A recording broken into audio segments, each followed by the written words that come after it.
Everything's on one more time. Okay.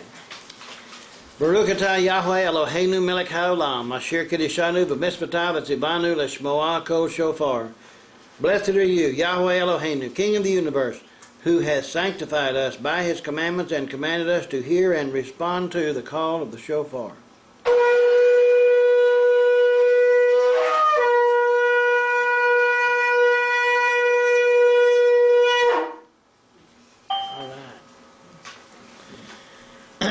Means we're underway, right? The call to worship.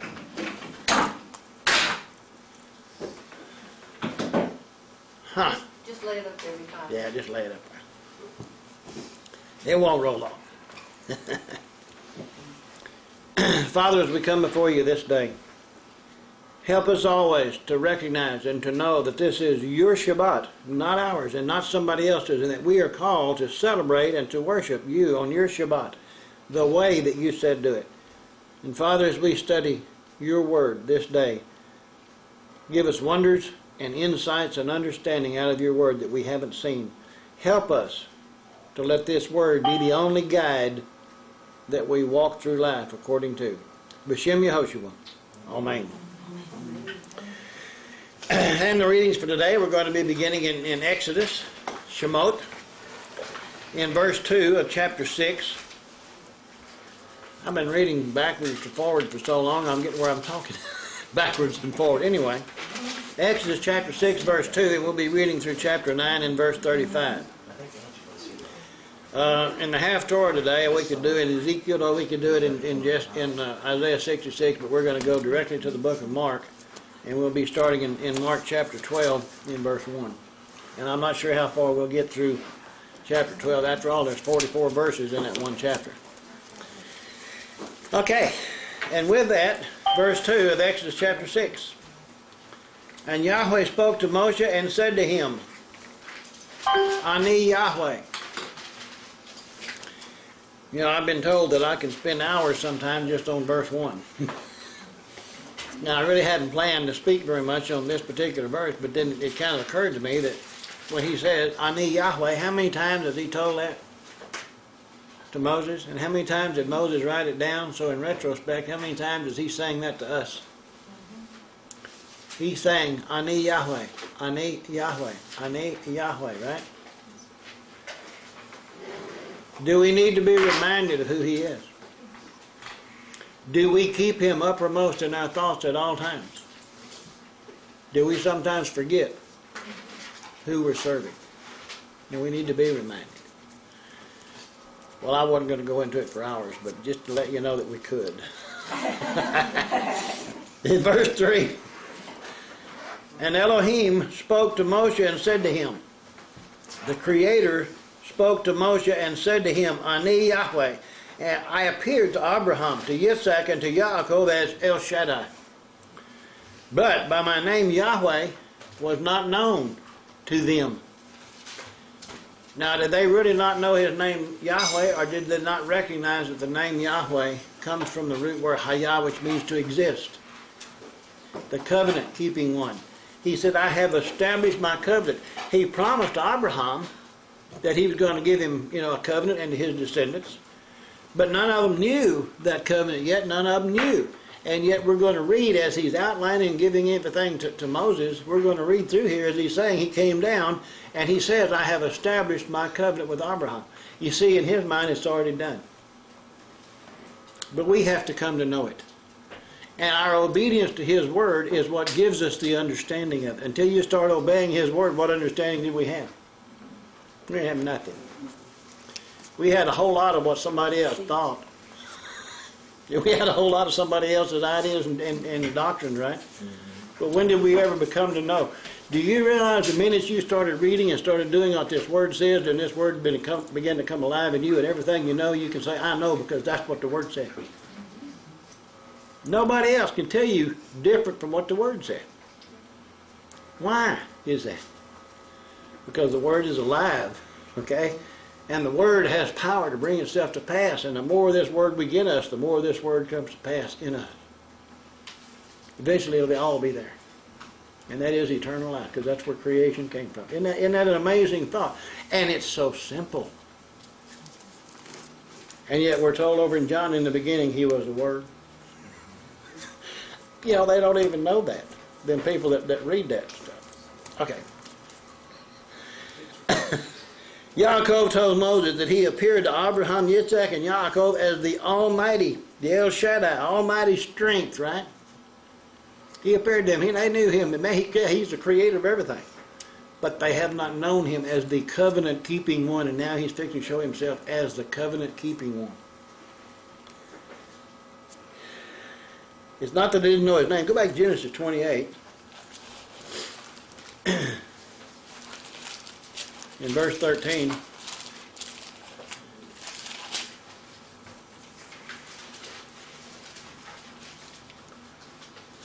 In verse 13.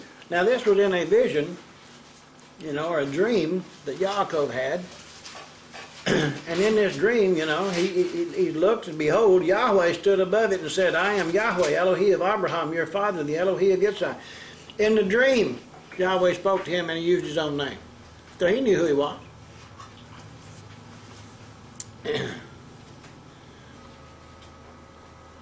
Go back to Genesis chapter 4.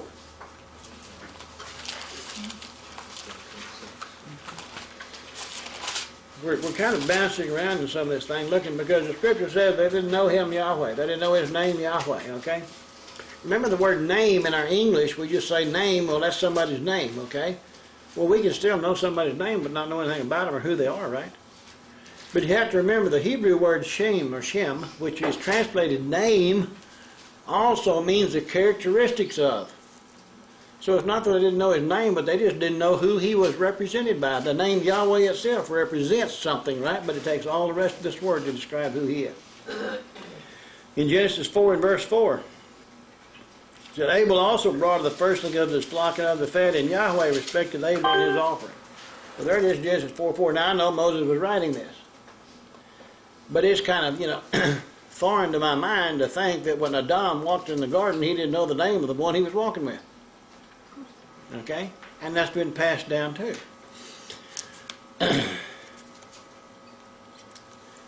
Go to Hebrews 11. In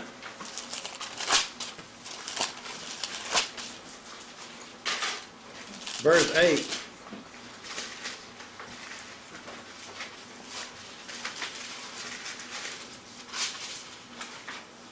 It said, by faith Abraham obeyed when he was called to go out to the place which he would receive as an inheritance, and he went out not knowing where he was going.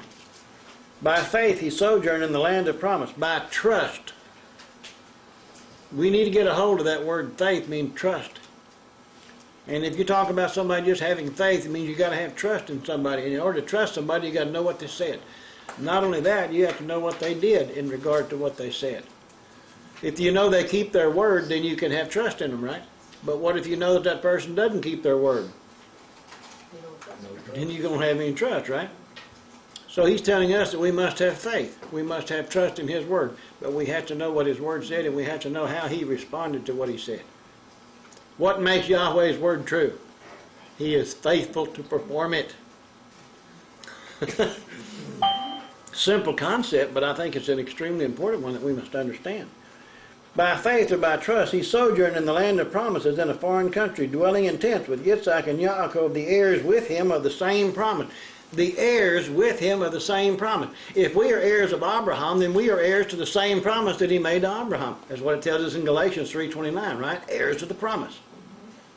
Well, how do you know what's yours if you don't go back and find out what the promise was? Verse 10, for he waited for the city which has foundations, whose builder and maker is Elohim. Foundations. The foundation of the city. The city is not going to come into being except that the word was the foundation that established it, right? So if we're trying to get into that city, you know, that has a foundation, we've got to go back and start with the same foundation. And that's what Paul wrote. No foundation lay that can any man lay other than that which is already laid. And who laid it? The prophets and the apostles. Moses was a prophet. Even Messiah is a prophet. Verse 11, by faith, by trust, Sarah herself also received strength to conceive seed. Trust in what? Yahweh said it's going to happen. What if she didn't believe him? What would have happened? We wouldn't be having any conversation right now. Okay? But it happened. By faith, Sarah herself received strength to conceive seed, and she bore a child when she was past the age, because she judged him faithful who had promised. Therefore, from one man, and him as good as dead, were born as the stars of the sky, and multitude innumerable as the sand which is by the seashore. These all died in faith, not having received the promises, but having seen them afar off, were assured, embraced them, and confessed that they were strangers and pilgrims on the earth. Talking about all of them before him. They didn't know him as a covenant-keeping one, but they knew him as a total strength, almighty. He could create anything. If his word said it, is as good as done, right? They could understand that. But the promise was to Abraham that he was going to establish everything else. But in Yahweh's mind, it's already established. Go back to Exodus. As we read through here, and I'm still talking about verse 3 there, as creator, he is the one who set limits on creation, right? As a creator, he's the one that established the cycle of the sun and the stars and the moon, the rotation of the earth and all the other heavenly bodies. He's the one that set the limits on physics, right? And all this came into being because of his word, right? Words have an effect on all of creation, do they not? If him and his word can change everything, then if we are in him and his word is in us and that's what comes out, then we can change things. He said, if you have faith as of a mustard seed, you can say that mountain, be there removed, and it'll be cast into the sea. It's got nothing to do with the size of a mustard seed. It's the fact that that mustard seed, if you have faith, if you start with a little and you act on it, it grows and it gets bigger. In this today, we're going to see miracles that go against the laws of creation, the physical laws. You're going to see things that change, from what Yahweh established as being real, and it changes and it does something different. Only he can change things to go against his word. All of the wonders that are shown in Egypt through the plagues and so forth show Yahweh is in control of creation. Witchcraft, in all its forms and under all the different names, is an attempt by people through other means to control creation apart from the Creator. Have you ever thought about that? Everybody wants to be in control of the situation. See, one of the things that stop people from turning their life over to Yahweh is that they don't want to give up control of what they think they're doing. And in reality, our control over everything is just trying to control our life apart from the one who created the life in the first place. He's the one that gave it to you. He's the one that wants to control it. He can do things in your life a whole lot mightier and greater than we can. Is that not true?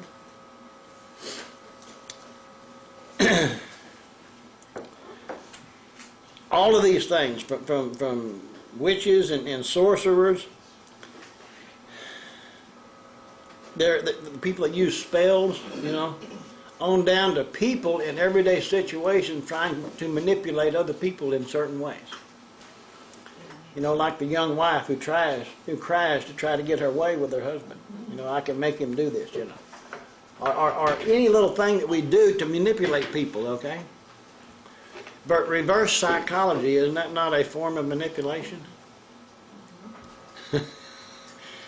I mean, they talk about reverse psychology, but yet Scripture talks about the truth. We never really teach people how to use the truth of Yahweh's Word. We teach them how to use the tools that the world establishes to try to arrange and manipulate things apart from Yahweh. Our whole society is based on trying to manipulate the world aside from what Yahweh's Word says. Isn't that what they're doing? How many of them are going back trying to say, okay, well, let's go see what Yahweh's Word says so we know how to act or how to do or how to whatever. You go to college, you go to school to learn what? What Yahweh said, or how to control certain things in the areas that He created. Everybody's trying. I'm not saying don't get an education. Don't go out there and say Dennis said you shouldn't go to school. I didn't say that, okay? But I'm saying we have to understand the purpose behind it. Why were schools created in the first place? To teach people how to read the Torah. Okay? Did you change that phone line in there? Okay. But anyhow, now is the time for him to come down to establish the covenant that he promised Abraham he was going to establish with. Verse 4.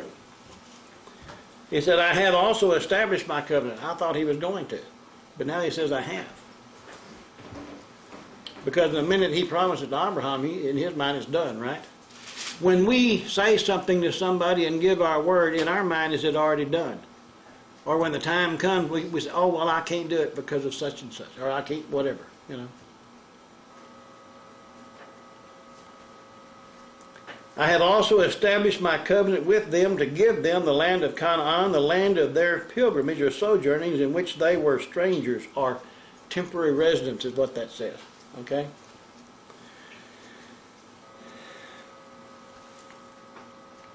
Before we read verse 5, he said that he has established his covenant with, with them, and it's the one that he gave to Abraham. So let's go back and look at Genesis 15.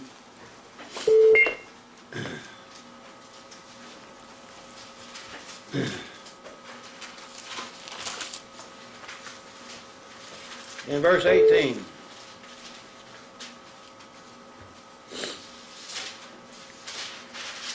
You see the words there that Moses wrote in verse 18. It says, on the same day Yahweh made a covenant with Abraham, saying. And then he goes on to explain to your descendants what he's given, okay? Now he doesn't mention the covenant here because the covenant actually hasn't been written yet, but he's going to give that through Moses, okay? But he's saying here, and let's just go back and read up there in verse 17. And it came to pass, when the sun went down and it was dark, behold, it was a smoking oven and a burning torch that passed between those pieces. Remember, Abram cut the animals in pieces and laid them up on top of the rock on the top of the mountain, and the blood spilled out between the pieces, right? And a smoking torch walked in that blood between the pieces, right? As we get on down and we read, let's go back and read that verse 4 again. He said, I have also established my covenant with them. When did he establish it? When he walked between the pieces, okay?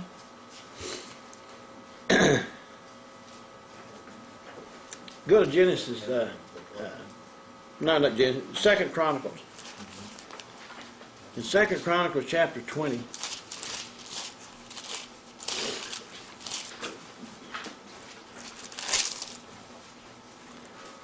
In verse 7.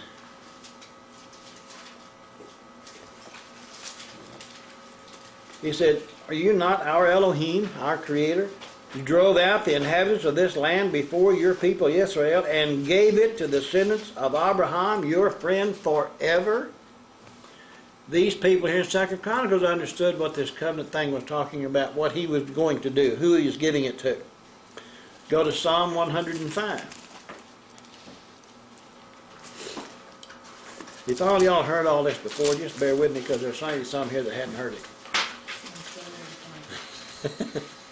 In Psalm 105, starting in verse 6, he says, O seed of Abraham his servant, you children of Yaakov, his chosen ones. Let me ask a question. How many of y'all do you feel like that he, that's speaking directly to you? And if you don't, you really should. And maybe if you don't, you ought to ask yourself, why don't I? Verse 7, he is Yahweh, our Elohim. His judgments are in all the earth. He has remembered his covenant forever.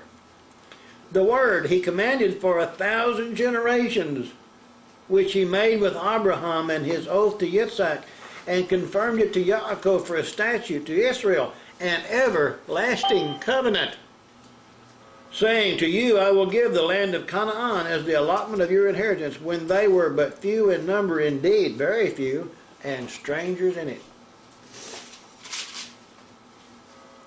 I know that everlasting just means temporary. Is that what we've been taught by a lot of people? But it means forever, doesn't it? Okay, go to Jeremiah 33.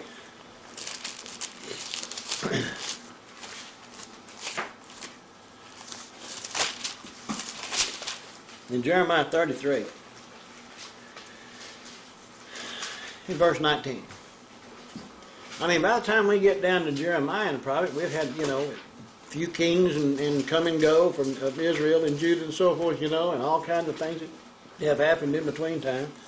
But here in verse 19, the word of Yahweh came to Jeremiah, saying, Thus says Yahweh, if you can break my covenant with the day and my covenant with the night, so that there will not be day and night in their season. What do you say? If you can change it, if you can change the order of the universe, then my covenant may also be broken with David my servant, so that he shall not have a son to reign on his throne, and with the Levites the priests, my ministers. As the host of heaven cannot be numbered, nor the sand of the sea measured, so will I multiply the descendants of David my servant and the Levites who minister to me. Do we understand his understanding of how long his covenants are for? Okay?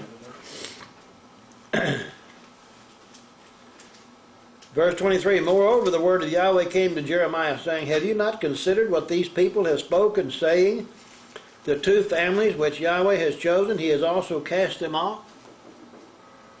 Thus they have despised my people, as if they should no more be a nation before them. Thus says Yahweh, If my covenant is not with day and night, if I have not appointed the ordinances of heaven and earth, then I will cast away the descendants of Yaakov and David my servant. Oh, this kind of pulls them all in there now.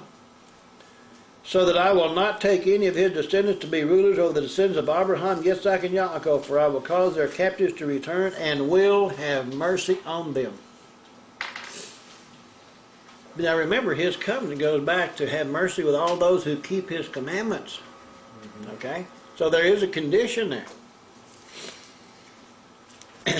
Go to Romans 9.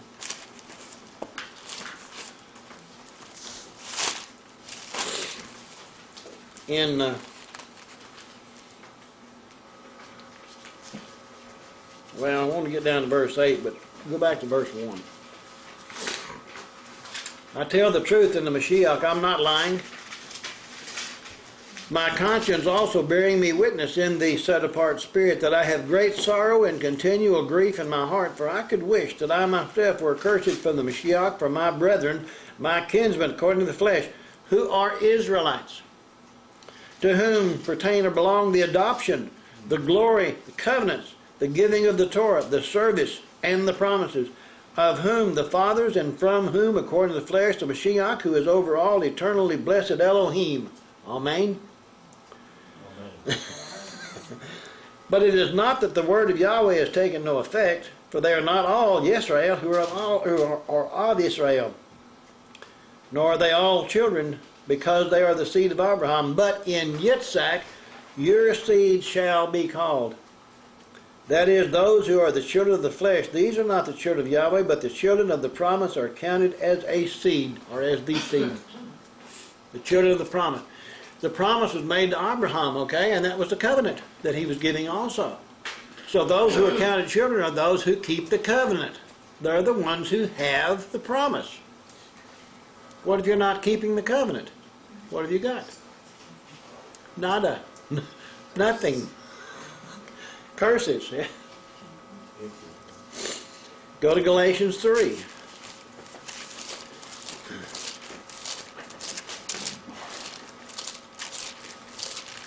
I mean, if all these people who try to talk to us and tell us and pull us away from all this stuff, and of course all of them, everybody wants to go to Galatians, right? Somehow or other Galatians got out of my Bible. There it is. In Galatians chapter 3, in verses 6 through 9. Just as Abraham believed Elohim, and it was accounted to him for righteousness. You mean here the word believe, remember, you believe and do. So there's always the implication here of doing what he said do. It's not just say, oh yeah, you can believe you're president of the United States all you want to. It don't make it true. Right? But if you take the steps to make it happen, then, you know, okay. Therefore, know only those who are of faith or trusting are sons of Abraham. Trusting what? The covenant that was given before, the word of Yahweh. And the scripture foreseeing that Elohim would justify the nations by faith or trusting, preached the gospel, the good news, the good message to Abraham beforehand, saying, in you all the nations shall be blessed. So then those who are of faith are blessed with faithful. You see, the word believing there is really faithful Abraham. Go to John 8.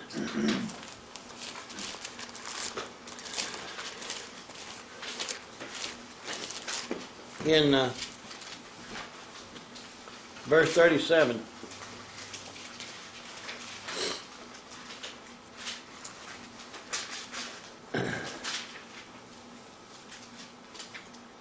On the last day, the great day of the feast. No, I'm in the wrong chapter. John 8, 37. Messiah speaking, he says, I know that you are Abraham's descendants, but you seek to kill me because my word has no place in you. Now he's standing there before these people, and he just began his ministry within, he was only here for 3.5 years, right?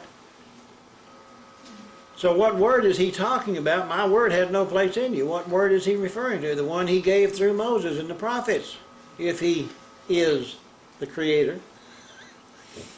Understand this word? My word has no place in you. I speak what I have seen with my father, and you do what you have seen with your father. I speak what I have seen. Remember when we were studying in Mark before, and they came to him and asked him, by what authority do you do these signs? What authority did he do them by? The authority of the word of Yahweh, because the word said it and he did it. When you're talking to people and they're trying to give you some kind of stuff, you might be asking them, by what authority do you do these things? Or by what authority are you teaching this? What is the authority of this doctrine you're trying to tell me? And if they don't have the word of Yahweh, I don't mean to be facetious, but if they don't have a thus saith Yahweh, where did it come from? Because everything he did was by the authority of Yahweh, was it not? And if we're going to walk in the footsteps of Messiah, then by what authority do we walk by? The word of Yahweh. It's the same thing. I speak what I have seen with my father. That's his authority. Is that what he's saying? And you do what you have seen with your father. But he said, I speak what I have seen. What do you see? He has seen the word of Yahweh coming to pass. He's seen the word coming all the beginning. That's how those prophets could say, that the word of Yahweh appeared to them, or they saw. Verse 39, they answered and said to him, Abraham is our father. Yehoshua said to them, if you were Abraham's children, you would do the works of Abraham. Does not mean something that he laid down that we're supposed to follow. It's the same thing he did is what he's saying, because Abraham believed and worked and did. And that's what the works of Abraham is to trust the same word that Yahweh gave him, and us walking those same obedience to it that Abraham did is what it's simple. Verse 40, but now you seek to kill me, a man who has told you the truth, which I heard from Elohim. Abraham did not do this. See, Abraham didn't come and tell them anything right now. Has anybody ever read the book of Abraham? Not that we can read a whole lot about Abraham. Verse 41, you do the deeds of your father. Oh, if they're not following Yahweh, then who is their father? Other place he told them, you're of your father the devil. I mean, he was pretty cut and dried. You do the deeds of your father. Then they said to him, we were not born of fornication. We have one Father, God. I didn't use the name Yahweh there because they didn't know him. Same in the English, they put the word God in there because they didn't know Yahweh. Fornication, they're trying to say that there was no such thing as a virgin birth. And the people today keep the same thing going. They're trying to keep spreading the same old lies, the same old stories that was going on back then. 42, Yehoshua said to them, if Elohim were your father, you would love me, for I proceeded forth and came from Elohim, nor have I come of myself, but he sent me. Why do you not understand my speech? because you're not able to listen to my word. Why do people not understand our words when we're giving them what this word says? Why are they not able to understand? Deceived. The God of this world has got them deceived and they can't understand.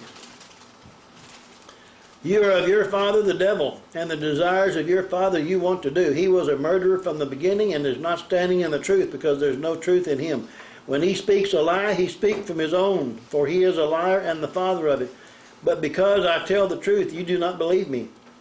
Which of you convicts me of sin? And if I tell the truth, why do you not believe me? If you can convict me of sin, what is it? But if I'm telling the truth, why don't you believe me? Isn't that a question that we have to ask ourselves sometimes dealing with other people? If I'm speaking the truth of the word to you, why can't you believe it? Why can't they believe it? Why do they just, they just... We've all been faced with that. It's a very frustrating situation. You try to give them the truth, what the word actually says, and they just look at you like you're a brick. Or a brass doorknob or something, Verse 47. He who is of Elohim hears Elohim's words. Is that not the Torah? Therefore you do not hear, because you are not of Elohim. Do we believe the words of the Messiah? How many people in organized religion today, the so-called, following the New Testament Christianity, how many of them believe the words of the Messiah? Or are they caught up in what somebody else has told them they're following the doctrine, and they never to go back and ask, what's the authority for this? As long as we keep that one question uppermost in our mind when we're dealing with people who are trying to get us to go some other way, my question is, what is your authority for this? Because if it doesn't match Torah, where is it from? If it doesn't match Torah, is it not a lie? Well, who is the father of lies? If it matches Torah, who is it from? Does that make it easy to test the spirits? But what if you don't know what Torah says? Then you got a problem. Or maybe those people have a problem. But we're faced in with a frustrating situation, not a problem. Okay. All right. Go back to Genesis 17. See, we went about 4 verses before we got into all this.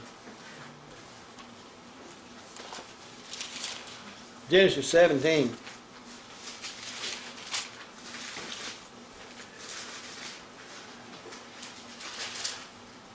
Verse 19. We read in Hebrews where it says Sarah trusted. She had faith. Verse 19. Then Elohim said, no, Sarah, your wife, shall bear you a son, and you shall call his name Yitzhak. I will establish my covenant with him for an everlasting covenant with his descendants after him. Everlasting. The same covenant that we're supposed to be walking in today is the same one that he told Abraham he was going to give his descendants. And all those who claim to be descendants of Abraham have the same covenant promise that Yahweh gave to Abraham. Boy, is that not an anchor for the soul. And his word never changes, right? And if you understand that that's the foundation, the anchor, you don't ever have to worry about being in the wrong thing as long as you keep going with what this word said. That's why we call it a sword, because it fends off all them adversarial things. Adversarial. What's the time mean? Adversarial. Oh, okay. Go to Genesis 26.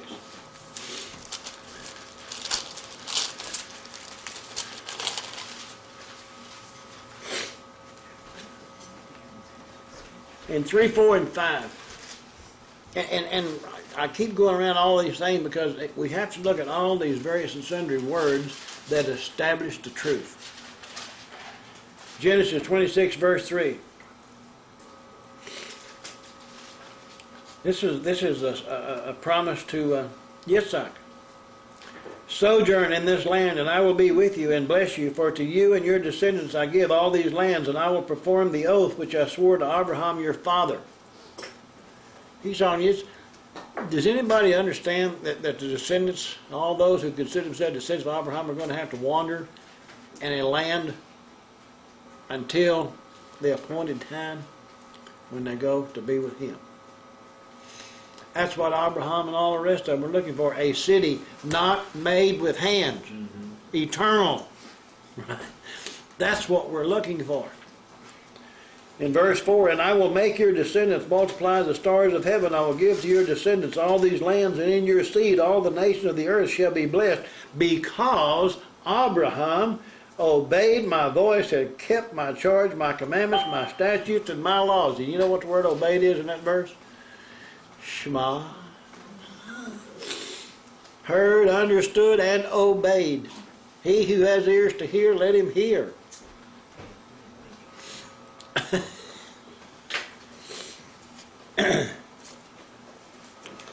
To Yaakov and his descendants. Now go on over to Genesis 28.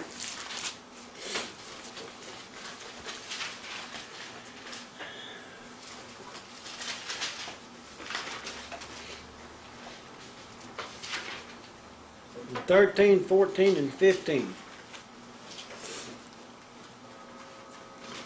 Verse 13 of Genesis 28, and behold, Yahweh stood above it and said, this is the vision, that Yaakov saw in his dream, right? Ani Yahweh, Elohi of Abraham, your father, and the Elohi of Yitzhak, the land on which you lie will give to you and your descendants. Also your descendants shall be as the dust of the earth. You shall spread abroad to the west and the east, to the north and the south. And in you and in your seed all the families of the earth shall be blessed. Behold, I am with you, and will keep you wherever you go, and will bring you back to this land, for I will not leave you until I have done what I have spoken to you. I would submit to you that people read the Bible, a lot of times out of sincere desire to know, and they read, and they read, and they read, and they read through these passages, and they've read this more than once, and they've never yet seen what it said. How many times did we read it before we really realized it was there? When did it start making sense? When we started doing what it said do. As long as you keep doing, he'll keep giving. When you quit doing, he quits giving. It's really simple.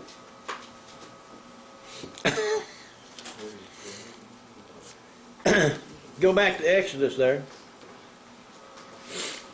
In verse 4, I have established my covenant. I want you to understand the word covenant, there is the number 1285. And I went through all those verses to show you that, this is the covenant he's talking about. It's the written word that he's given on how to live. That's the covenant. The word 1285, the word is berit. If you want to transliterate it, it'd be like B-E-R-E-E-T, berit.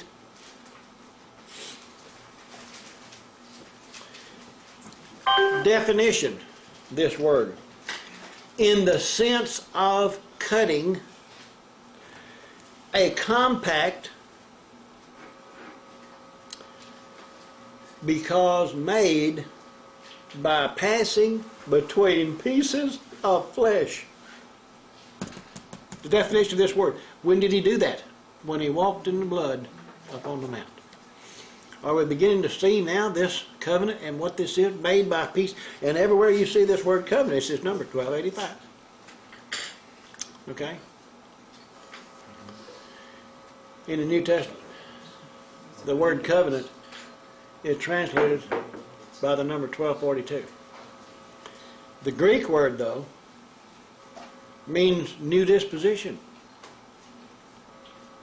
So the new covenant or the new disposition does not have to be by him passing between the pieces of flesh of the animal. Okay? The new disposition then is through the sacrifice that Yahushua made of his own body, his own flesh. This has been accepted by Messiah, by Yahweh the Father, right? So now when we sin, we go confess our sins, and because of the sacrifice of Yahushua, the Father has accepted us. And we have been received back into his grace, or back into his favor. I tell you what, the true meaning of grace is so great. I don't know why more people can't get a hold of it. To me, it's an exciting thing. Okay. Now go to Acts 3. See, we're going to get verse 5 in a minute.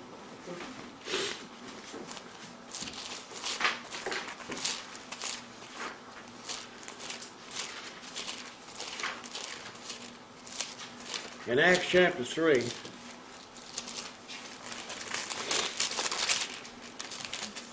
in verse 25.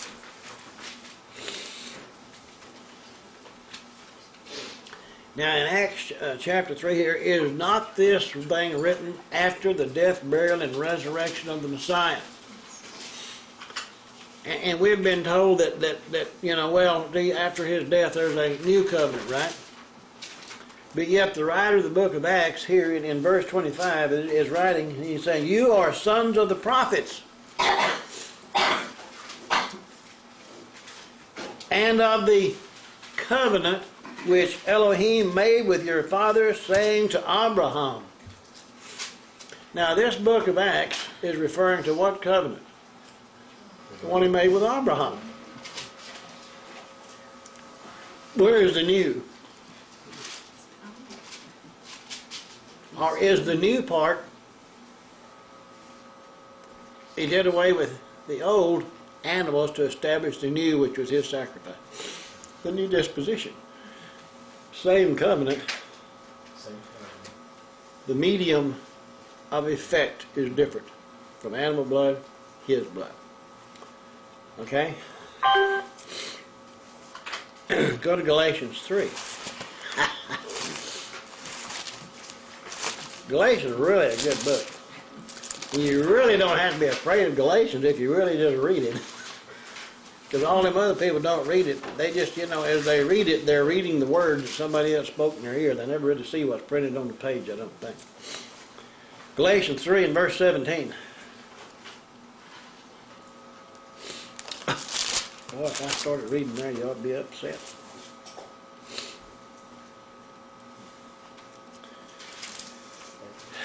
And this I say, the law, which was 430 years later, cannot annul the covenant that was confirmed before by Elohim in the Mashiach, that it should make the promise of no effect. Is he not trying to say that everything that he'd given, you know, Abraham before is not done away with? Isn't that what that says? Or am I misunderstanding this whole thing? Go back to Hebrews chapter 8.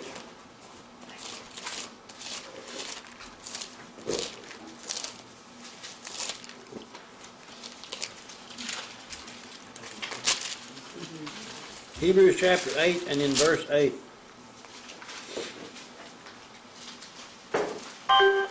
Now, we read here, because finding fault with them, he didn't find fault with the covenant, he found fault with the people, right? They were doing all these things that the law said do, bringing the sacrifices and doing all this stuff and saying all these words, and he keeps telling them, you know, you honor me with your mouth, but your heart's far from me. Somebody told me earlier, you know, that when he wrote this covenant on tablets of stone, the word tablets can also mean heart. Oh my, doesn't that open up a whole new thing? He's going to take the tablets of stone, the heart of stone out of you. He's going to put you a new heart, new tablet in there, right? Flesh, right? But now instead of, oh, anyway, that's good. In verse 8 again, because finding fault with them, he said, behold, the days are coming, says Yahweh, when I make a new, and this is new, covenant. And this is number 1242, diatheke, a new disposition. The disposition means the disposal of something. What are we disposing of? The only thing Messiah ever tried to dispose of was sin. I mean, what? So you have a new disposition. And even then he says, who did he make it with? With the house of Israel and with the house of Judah. All these people are talking about they got a new covenant. I'm going to ask, well, yeah, which house are you in? Somebody just said that. The house of the church? That's good. Now, which house are you in? If you're not in one of those houses, where are you covenant? Okay. Now let's go back to Jeremiah 31, because this is a quote from Jeremiah.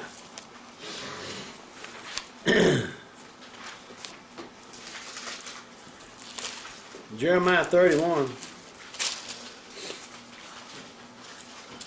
I wasn't going to read but just one verse, but we're going to read more. In verse 31 of Jeremiah 31, This is where he's saying, behold, the days are coming, says Yahweh, when I will make a new. Now, we read new there, the number 23:19, and we talk about it means a renewed, and it does, it is a renewal, kind of like the moon is renewed every month, okay? But remember, the renewal is of the same covenant. What was the number? 23:19 23:19. for the word new.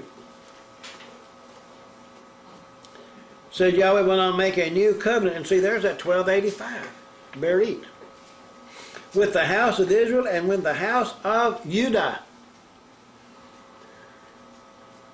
You have to go back and check a whole lot of things, especially in these New Testament things, because when they quote from the Old, if they don't quote it exactly like the Old is, then somebody changed it the way they thought.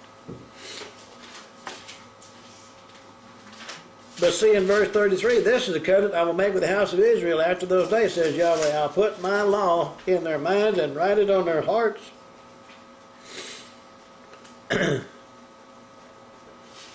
Tablets of their heart. Isn't that neat? But now let's go down to verse 35. Thus says Yahweh, who gives the sun for a light by day, and the ordinances of the moon and the stars for a light by night, who disturbs the sea and its waves roar. Yahweh Sabaoth is his name. If those ordinances depart from before me, says Yahweh. What ordinances? Talking about his word which created the whole universe. That's the physical world, is it not? Isn't that where we get the law of physics from the physical? If those ordinances depart from before me, says Yahweh, then the seed of Israel shall also cease from being a nation before me forever. He's obviously saying as long as everything exists, then the nation of Israel will exist. Well, then people that are saying, oh, we've replaced Israel as a chosen people, have got to be telling lies. And who did he say he was going to make the new covenant with anyway? The house of Israel and the house of Judah. In verse 37, thus says Yahweh. See, my authority is, thus says Yahweh. If heaven above can be measured and the foundation of the earth searched out beneath, I will also cast off all the seed of Israel for all that they have done, says Yahweh. They're never going to be cast off. Now, those who disobey might be cast off and they wind up going away, right? But there's always a remnant. I mean, that's the one thing that we can look at throughout Scripture. There's always been a remnant. And we look around today, there's just a remnant. Right? Okay.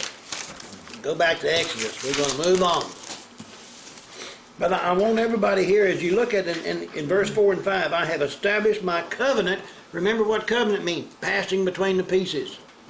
As long as you remember that, you know exactly where that was established.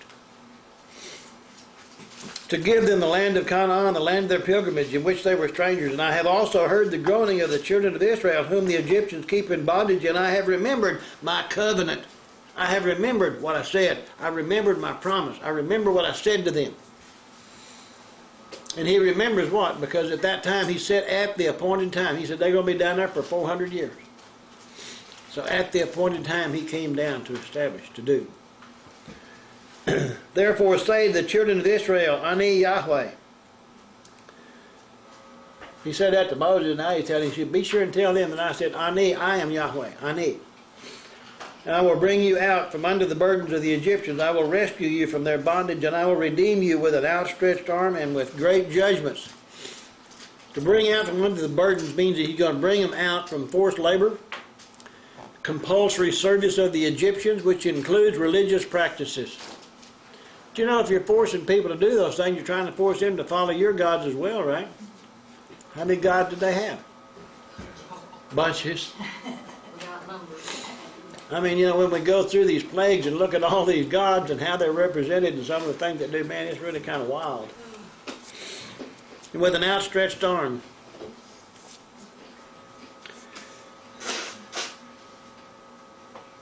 That word rescue there in verse 6 is the number 5337. It's the Hebrew word natsal. Means to snatch away. I'm going to snatch you away.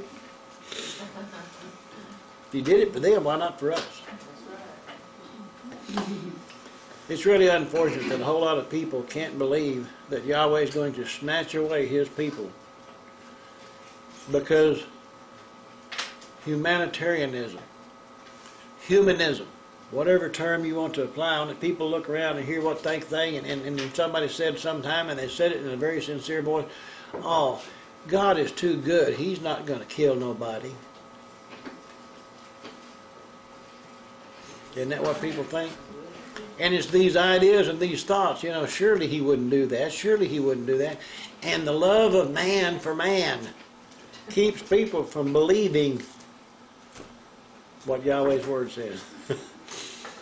The love of Yahweh is He gave His only begotten Son. He died so that we could be snatched away. That's love, but we don't really understand that. He said, I'm going to rescue you, snatch you away, to remove them from the Egyptians, okay? I will redeem you, and the word redeem there is in number 1350. It's the word goel. Means to be the next of kin. Well, if you're not in the family, you ain't next of kin. So you might say, if you don't want to worry about that, we'll just say, okay, I ain't in the family and forget it. Go do your thing. What is my authority? What does it say? Next of kin. He includes that as part of this snatching away. And then how's He going to do it? By His outstretched arm. Actually, that redeem, goel, means to buy back a relative or his property. It's to redeem from death, to redeem from bondage, to redeem from exile, to redeem from sickness, to redeem from this. It's to redeem whatever He wants to redeem you from, whenever He wants to do it. I think what He's saying to us is, you quit worried about when, and you just do what I tell you to do, and I'll take care of the when. That's what He's kind of saying. Okay? Now, how's He going to do this? With an outstretched arm. The word outstretched is the word 5186. Nata. And the word arm is the number 2220. Zeroah. Zeroah means what? Like the foreleg on a lamb. The arm. I mean, how many symbols do we have of the right arm, the stretched out arm of Yahweh? Stretched out means it's doing something, right? When you stretch out the arm, you grab something, you bring it back to yourself. Isn't that what He does? That's what it said. Yahweh was in Yehoshua, right? Restoring the world back to Himself. Can you see Him come out and grab us and say, come here, you're mine. If you're His. What if you see this happening but you're not in that family? You want to be part of His? What makes you part of His? Accepting His people and doing what? You got to put on some kind of pretty face or paint yourself some wild color, or just do what He said do? Just obey.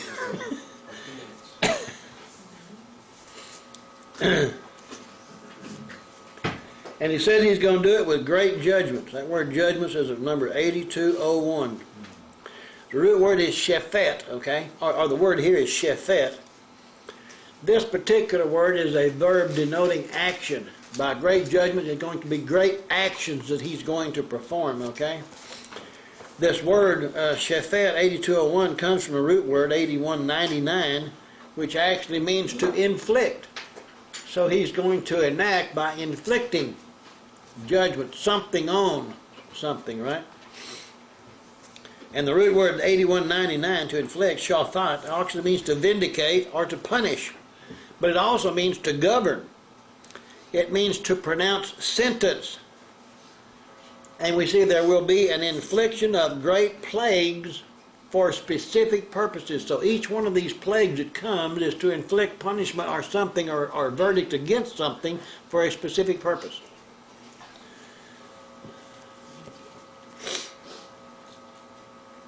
Verse 7, I will take you as my people,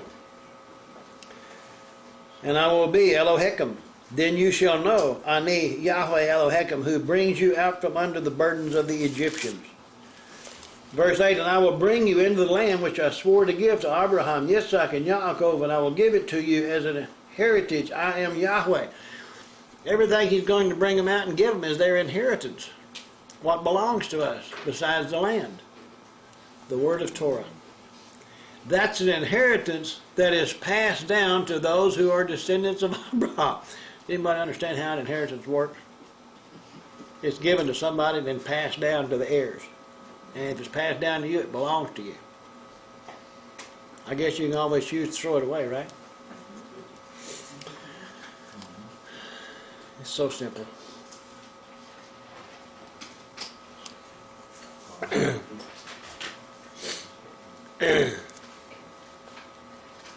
The word heritage there in verse 8 is number 4181. The word is moresha. It actually means a possession. Go to Deuteronomy 33 and verse 4. This same word appears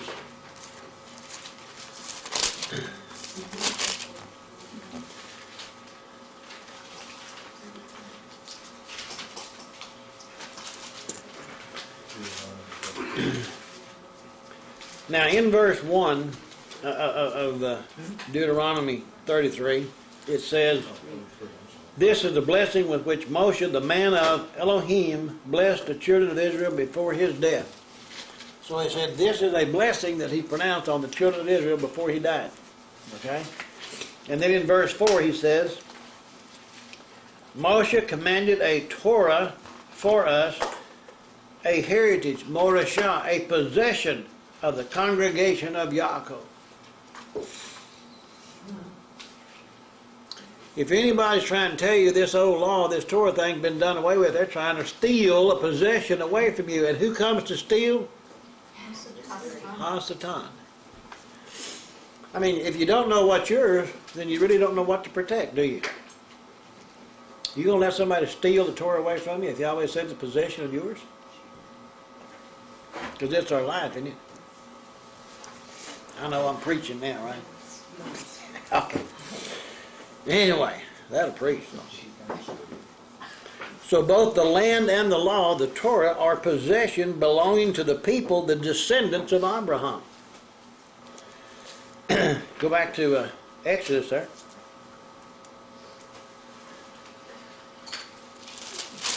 I guess I better get in the right chapter.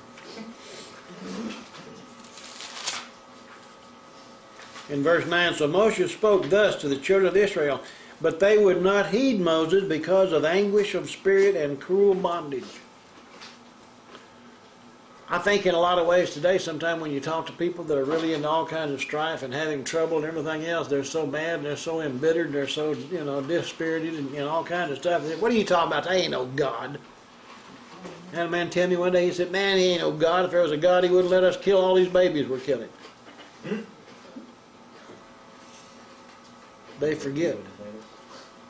Man has a choice. And just because they make the wrong one most of the time doesn't mean that there ain't no God. I mean, y'all heard it on the news this time. There's a guy in Italy that's suing the cardinal over there now because he said that Jesus Christ was a historical figure, and he's suing him because he claimed that Jesus was a real person. The thing about it is, and what they don't understand is, Jesus wasn't, but Yehoshua is. But people believe in Napoleon, don't they? And yet there's more documentation referring to the existence of Yehoshua the Mashiach than there is documentation proving the existence of Napoleon Bonaparte. Everybody believes in him. He's in all the history books. But how much is actually written about him, other than, from an eyewitness? Okay. Verse 9 there, that because of anguish of spirit. The word anguish, and I don't know what it says in your Bible, the word, but the number is 7115. Another reason sometimes for talking about these things is people all read out of different translations, and they don't always have the same English words, okay? So if I figure if I talk enough, I'll eventually hit one that you got. Anguish of spirit, anguish, 7115. The Hebrew word there is koster. It means shortness, i.e. impatience. Now I'm going into this little thing on patience. Impatience, patience. Word impatience. In Webster's 1828 dictionary, it means uneasiness under pain or suffering. Uneasiness under pain or suffering. It's impatience, right? This is the word impatience. Uneasiness under pain or suffering. And this word impatience comes from the Latin word impatientia. Pardon my Latin. And the Latin word comes from the French word impatiens. Impatiens. I-M-P-A-T-I-E-N-S. Meaning to suffer. Not enduring pain with composure. Restlessness caused by suffering evil, or the absence of expected good. All these little things. People do things, you know, and a lot of times they think, well, I'm really doing this because I chose to, but in reality you didn't choose anything. You just gave up on something else and went some other way, and something happened. It wasn't because you made a choice, it's just because somebody gave up. It's not rage nor inability to bear pain, but it implies the want of fortitude or the lack of exercising fortitude. Fortitude is what? Is making up your mind no matter what, I'm going to continue to do what I'm doing. I know I haven't seen it yet, but I'm fixing to, and I'm going to keep on keeping on, right? It's kind of like some of them old gold miners, you know, they work day after day after day hunting for that big nugget or something, and they haven't seen it yet, but I know it's here, and I'm going to keep on keeping it all right. That's what we're doing. We keep on digging because every now and then we find some kind of a real good word in this scripture. We find a nugget worth more than any gold you ever got. And you know the thing about it is, it feels so good, it just makes you want to go back and get some more.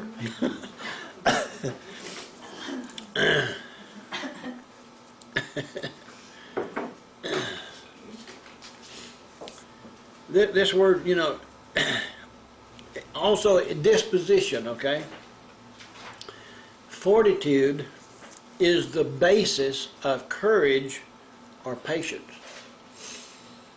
You know, you can see a lot of people and you think, man, I don't know how you do it, you know. You know, how do you stand up to that? Well, you just choose to do that, right?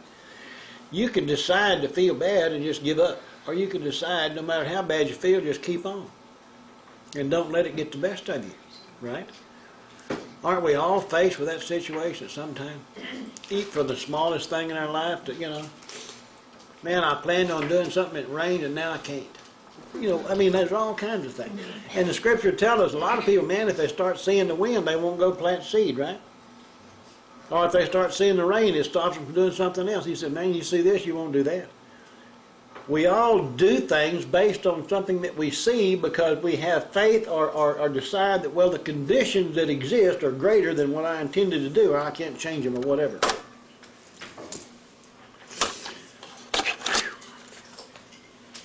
I really didn't think it'd be an hour.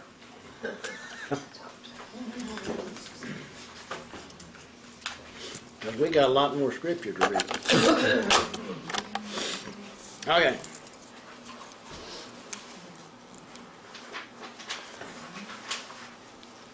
Impatience is usually brought about by the irritability of temper, which shows a lack of fortitude. Okay? For all these reasons, the people refuse to heed Shema, to hear with understanding. They refuse to Shema Moshe. Isn't that what it said? But they would not heed Moshe because of anguish of spirit and cruel bondage, impatience, irritability. They were mad. They hadn't seen it happen. We've been looking for a deliverer for 400 years, and you come telling us he's here? Booey on you. I mean, you know, there's thousands of them in Egypt and all the stuff they're going through, and these two old men come talking about a deliverer? I mean, after all, you know, they're not spring chickens. They're, what, 80 years old, you know, and Aaron's older than that. Look at, here come that talkative old guy with a beard again. I mean, think about it. But let me ask you a question. Is the same true today?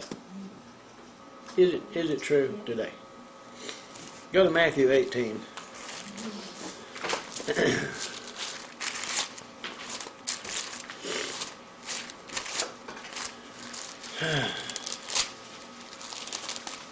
In verse 24.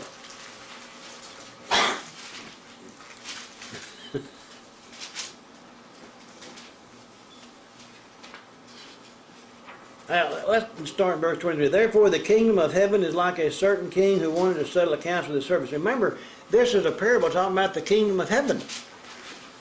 And Messiah said the kingdom of heaven is where? It's within us. What has to be in us for the kingdom to be there? The word of Yahweh, right? And our constancy in doing what that word says. Verse 24. And when he had begun to settle accounts, one was brought to him who owed him 10,000 talents. But as he was not able to pay, his master commanded that he be sold with his wife and children and all that he had, and that payment be made. The servant therefore fell down before him, saying, Master, have patience with me, and I will pay you all. If you will endure, I will pay you everything I owe you. That's what he's saying. If you can just stay with me, hang in there and bear it out, have patience with me. Verse 27, then the master of that servant was moved with compassion, released him, and forgave him the debt. He was moved with compassion. He said, forget it, you don't owe me nothing. It's wiped out. But that servant went out and found one of his fellow servants who owed him 100 denarii. And he laid hands on him and took him by the throat, saying, pay me what you owe. So his fellow servant fell down at his feet and begged him, saying, have patience with me, and I'll pay you all. But he would not, but went and threw him into prison till he should pay the debt. We see the difference in people there, of course, but the whole thing is the idea of patience we're trying to get across. Because of one man having patience, and he said, I'm willing to wait, but instead he just decided to forgive the man the debt. I mean, you see the difference?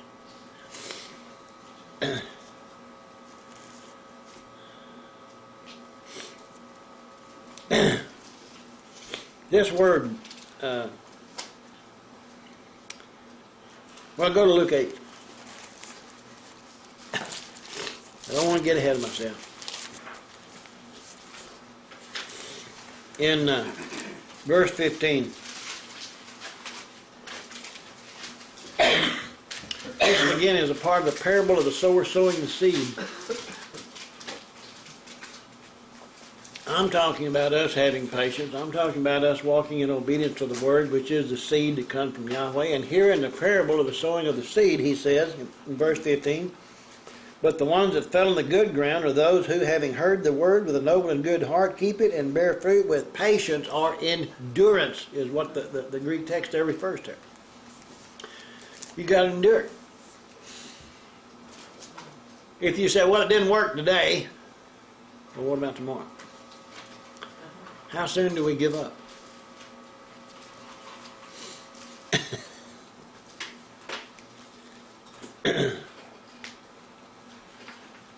And look at verse 21. Actually, I guess you can't take it out of context. In verse 19, then his mother and brothers came to him and could not approach him because of the crowd. It was told him by those who said, your mother and your brothers are standing outside desiring to see you. But he answered and said to them, my mother and my brothers are these who hear the word of Elohim and do it.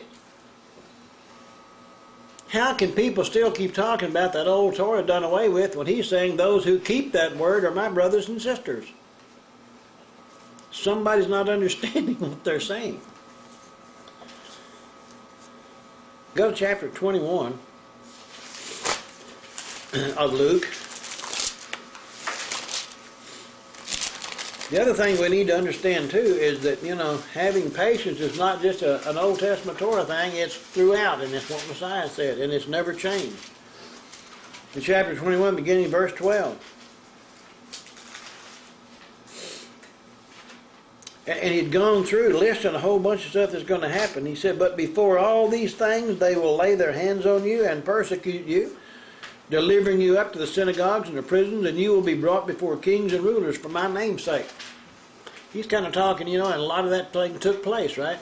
And then when the Christians begin to go in and burn the synagogues and burn the Jews and everything with them, things, that's quite a bit of persecution. Do you have any idea what kind of things, those people went through? And yet people today saw, Yahweh wouldn't kill nobody.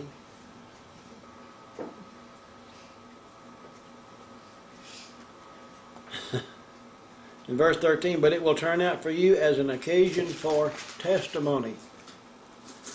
That is, if it's written on the tablets of your heart. Therefore settle in your hearts not to meditate beforehand on what you will answer, for I will give you a mouth and wisdom which all your adversaries... What does adversary mean? Oh, okay. Which all your adversaries will not be able to contradict or resist. You will be betrayed, even by parents and brothers, relatives, and friends, and they will send of you to your death, and you will be hated by all for my name's sake. But not a hair of your head shall be lost. In your patience possess your souls. Who said that? In my Bible it's in the red. I mean, Jehoshua said it. I wonder if there's some connection here in what he's saying when you go back and you read where these people that Moses spoke to, because of their irritability and their impatience, and they couldn't wait and they're tired up and everything, couldn't accept, couldn't believe. I mean, I know there's people sometimes in the problems that they have when you try to talk to them, they say, oh, I don't want to hear that, get away from me. But that's an attitude that they have developed which keeps them from hearing the truth.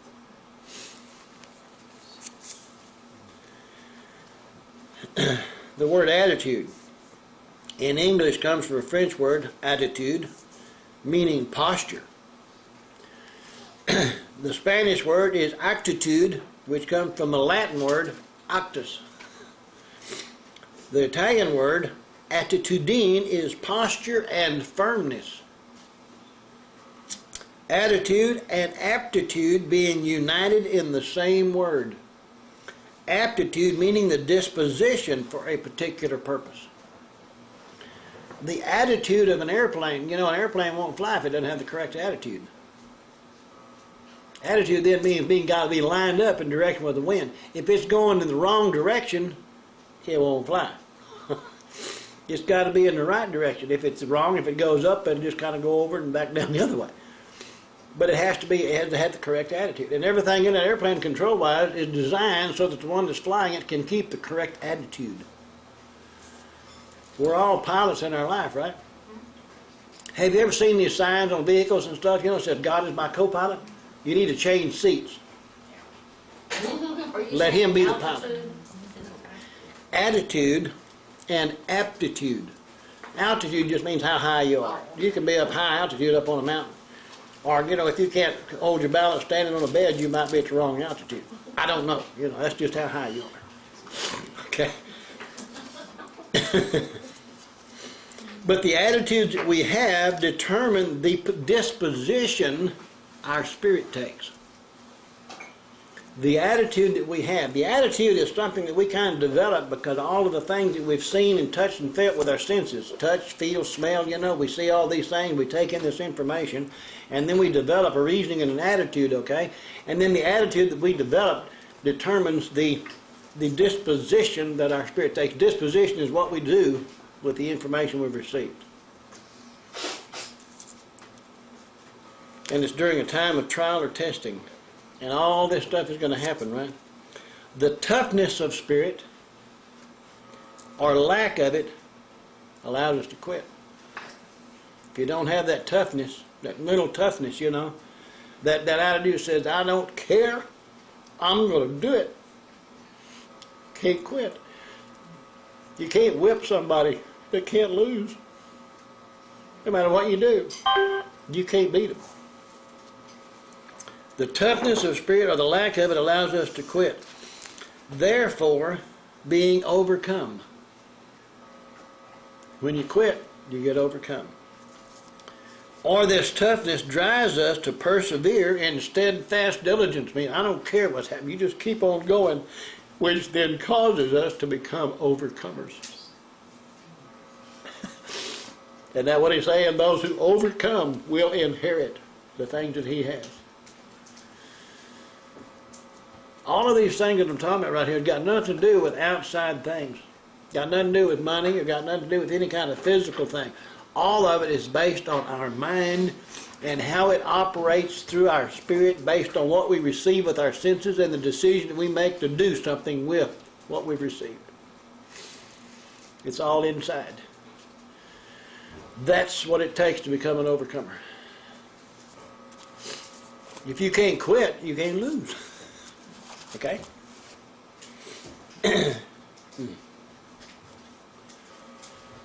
Again, these attitudes can be seen as positive or negative, and they affect the spirit in us to fight all situations. And it doesn't matter what the plague is, whether it's sickness or disease or whatever it is. It doesn't make any difference what it is. It's the same thing.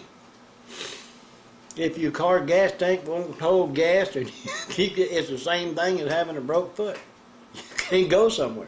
Everything in your life all come back to the same thing, whatever it is. Go to 2 Corinthians 6.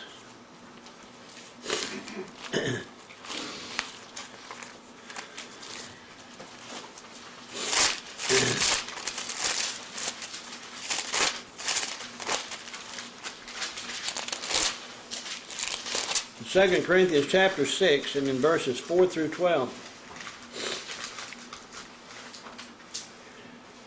And the Apostle Paul was writing, and in verse 4 he says, "But in all we commend ourselves as ministers of Elohim in much patience, in tribulations, in needs, in distresses, in strifes, in imprisonments, in tumults, in labors, in sleeplessness, in fastings." My goodness, you ever stop thought about all the stuff he's mentioning right there? Reckon he really went through all of that? I mean, how many times have you been drug outside the city and stoned and left for dead?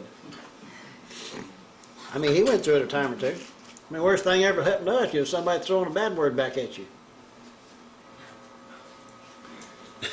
By purity, by knowledge, by long suffering, that's another word for patience. By kindness, by the set apart spirit, by sincere or unhypocritical love. By the word of truth, by the power of Elohim, by the armor of righteousness on the right hand and on the left. What is righteousness? Obedience to the Torah. By honor and dishonor, by evil report and good report, as deceivers and yet true. People think you tell them lies when you come out trying to teach them the truth. Why? Because all they've ever heard is a lie. They can't recognize the truth. As unknown and yet well known, as dying and behold we live, as chastened and not killed, as sorrowful yet always rejoicing, as poor yet making many rich, as having nothing and yet possessing all things. O Corinthians, we have spoken openly to you. Our heart is wide open. You are not restricted by us, but you are restricted by your own affections. The word there is 4968, that word affections. The root word, and I'm not very good in the Greek here, but it's kind of like splanon. It means the spleen or the bowels, literally. The figurative sense means fortitude or attitude. I know I went through an awful lot of stuff there trying to get through this, but we got to understand that this is what the Word is telling us, and this is what He's telling us where it all began. Where is the battle? It's in our mind. That's where it is. You want to keep this Torah, this frontless between your eyes, keep it before your face at all times. The way He told Joshua, you go into the promised land, right? The people follow Yehoshua, but to keep this Torah before your face and in your mouth at all times. Why? So that as you go following Him, then your way shall be prosperous. Now that's pretty hard to do, is make your way prosperous and go through all this treachery in spite of all them hundreds out there. You know, He always giving you the ball, and He said, "You go line down there and now go." Don't worry about them. You just do what I tell you to do. Follow the path I tell you. And you got to go. And you know that the door down there at the very end is a very small gate, right? And that's where you're trying to get to. And everybody else trying to show you a big one over here. Oh, you can go through here. This way, get it this other way. Yeah. No, there's only one way. Go to Hebrews 10.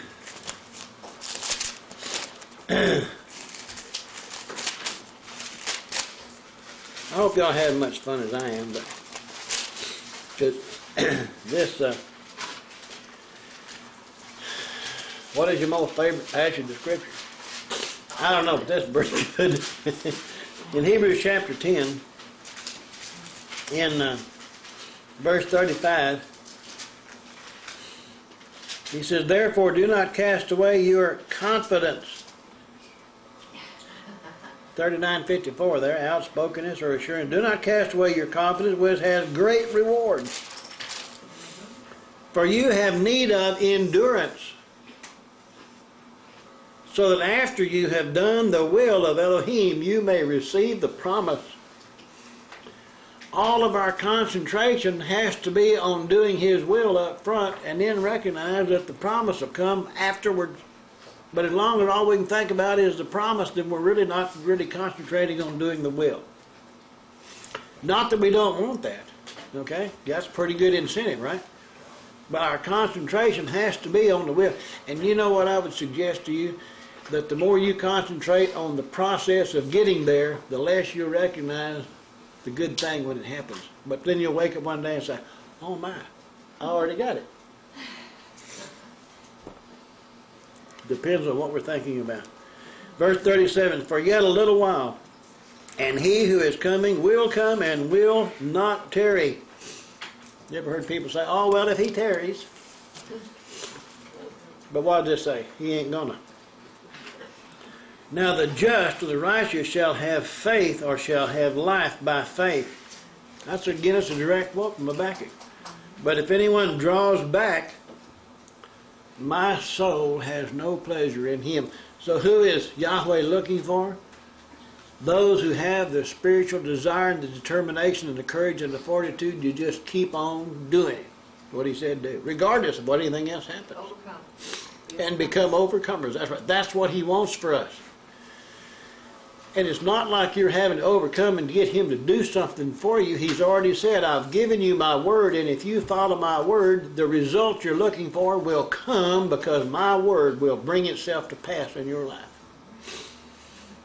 Why should we worry? If His word is the power of everything else, then all we got to do is keep walking in His word, and we're walking in His power. And it can't help but do that which He sent it to do. Whose word brings death? The adversary.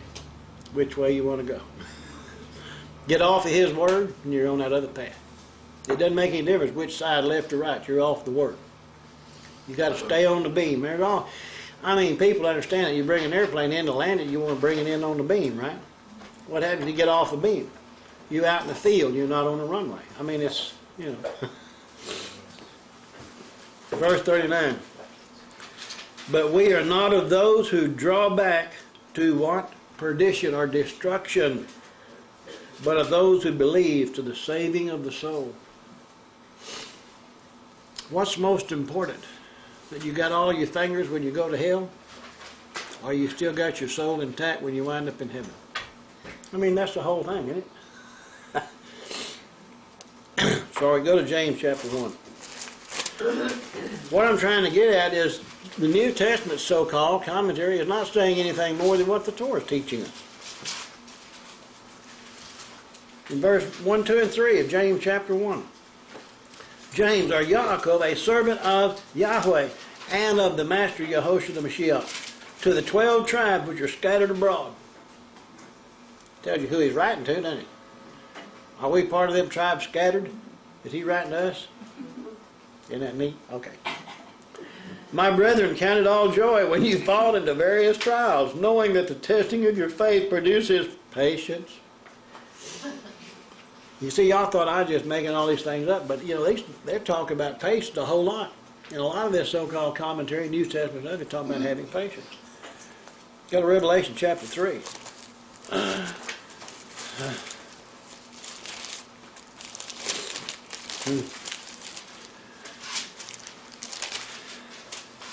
In verse 10. That's kind of neat. And he's writing to those people who were in the city of Philadelphia, to the place of the what? Brotherly love. "Because you have kept my commandments to persevere, I also will keep you from the hour of trial which shall come upon the whole world to test those who dwell on the earth." Because you've kept mine, I'm going to keep you from that. Oh, by now, Yahweh not going to leave me here in that. Just He's a good guy. He wouldn't do that to me. It doesn't matter what I do, but He's not going to leave me here to go through that tribulation stuff. He's just going to take me anyway. Or maybe the other hand is surely He's not going to put me out of that, because look at all them other people who went through all this bad stuff. You know, He's not going to yank us out of it. Either one of those two attitudes, don't believe what He said. If you stop and think about it. One more time. Revelation 14.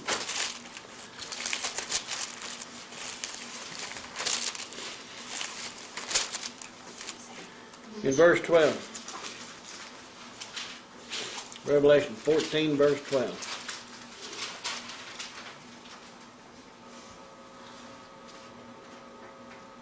Here is the patience of the saints. Here are those who keep the commandments of Elohim and have the faith and trust of Yehoshua. Yehoshua came to teach us that believing and having faith in the word of Yahweh and everything would come to pass if He did what He told him to do. Why did He never break Torah? He's showing us it could be done. Did He do it by some type of supernatural power that we don't have, that means that, well, since He did, we can't? Or did He do it as a man to show us that we can keep His word? The word repent doesn't mean going back to the starting point.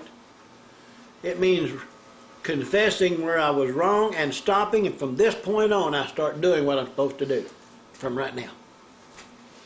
You can't ever go back and make yourself perfect. We done went too far. But we can be good and do what He's told us to do and walk in righteousness from this point forward. That's what we're supposed to do. Go back to Exodus. All this was in relation to this verse 9. Moshe spoke thus to the children of Israel, but they would not heed Moshe because of anguish of spirit and cruel bondage. Why won't most people today believe the words of Moses? Either they've been taught that they're no longer for today and they don't have any bearing, which is not borne out by what the New Testament commentary teaches. It teaches that it's still for today. Or their attitudes that they've accepted and come to believe in is what keeps them from believing what Moses said. Anybody who's sitting here right now or hearing my voice who's decided to believe in Moses, right, is not in this group. They have been delivered. They have been drawn out of the world by Moshe. And Moshe's a friend of the bridegroom, so if we're walking with him, he's going to take us to the wedding. Oh my, I think that's a beautiful thought. Verse 10. And Yahweh spoke to Moshe, saying, Go in and speak to Pharaoh, the king of Egypt, that he must let the children of Israel go out of his land. And Moshe spoke before Yahweh, saying, The children of Israel have not heeded me. How then shall Pharaoh heed me? For I am of uncircumcised lip. He said, My God, the children don't even believe me. How can I expect Moses to believe me? I mean, you know, Moses wasn't exactly perfect, was he? Boy, that's great news. It gives us hope, doesn't it? The children of Israel don't listen. He's saying, why should Pharaoh? The word uncircumcised there is the word orail. The number 6189 comes from 6188. The literal meaning, of course, of the word, circumcision is to remove the natural covering of skin. But since there's no natural covering of skin over our lips that has to be removed, then it must have a figurative meaning. In a figurative sense, it means to remove something so that the truth can be spoken or heard or seen. Go to Leviticus 26.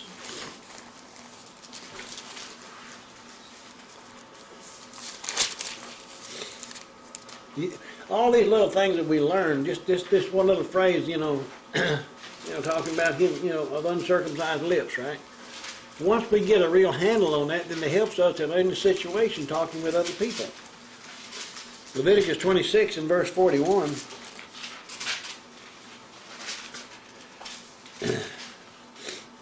Well, let's start back in verse 40. But if they confess their iniquity and the iniquity of their fathers with their unfaithfulness in which they were unfaithful to me, and that they also have walked contrary to me, And I also have walked contrary to them, and have brought them into the land of their enemies, if their uncircumcised hearts are humbled, and they accept their guilt. Uncircumcised heart. That's saying there's a covering over the heart. Okay? So that covering has to be removed in order for them to receive the truth from Him, right? He can't write His Torah on your heart if you keep it covered. And He said one of these days He's going to take the heart of stone out and put in the heart of flesh. The tablets of the heart, the tablets of stone. I mean, that's a beautiful concept, you know. The more I think about it, the more I get a hold of it. That's really good, you know. Okay. Go to Jeremiah 6, in verse 10.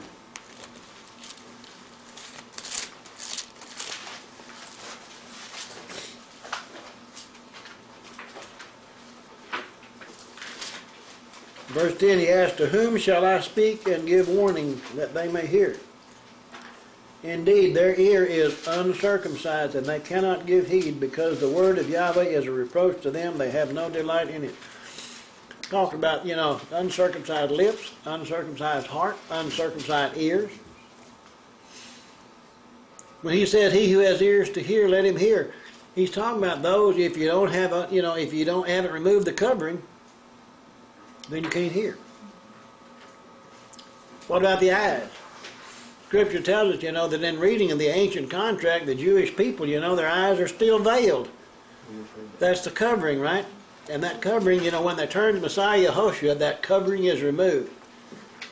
The circumcision occurs when Messiah comes in. What it's all about.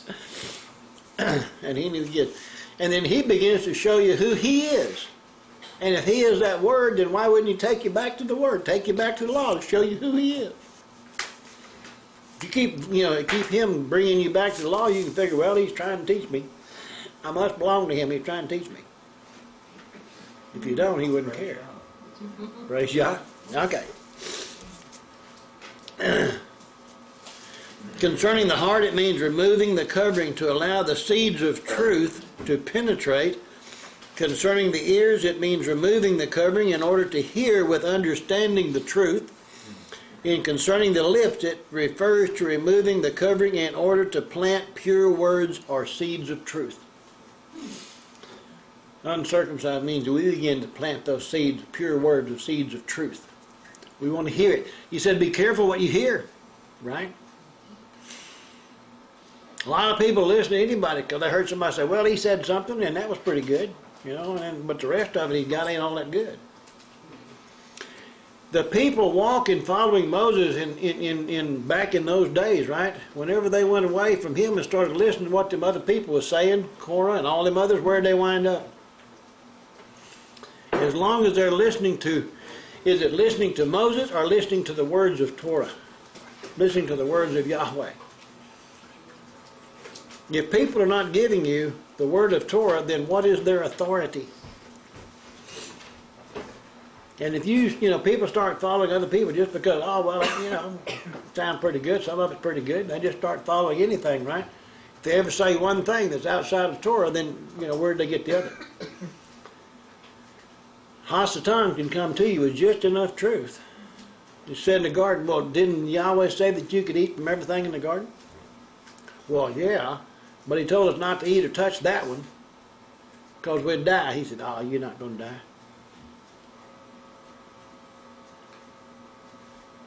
So they touched it, and what happened? Eternal life, gone. If with Yahweh 1,000 years is a day, when did he die? First day. 930 years. First day he died. And people say, oh, he died spiritually. No, he didn't die spiritually. He died physically on that first day. The other was leading up to it. Okay. Go to Isaiah 6.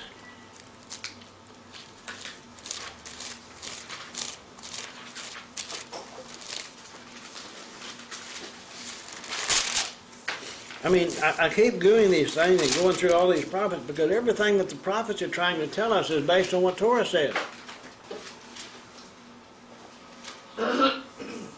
In Isaiah chapter 6, in verse 5. Then I said, Woe is me, for I am undone. I'm a man of unclean lips, and I dwell in the midst of a people of unclean lips. For my eyes have seen the King, Yahweh Sabaoth. He said, I've seen the truth, and I realize now my mouth it's unclean, right? And I live in the midst of a whole bunch of unclean people. Verse 6, Then one of the seraphim flew to me, having in his hand a live coal, which he had taken with the tongs from the altar.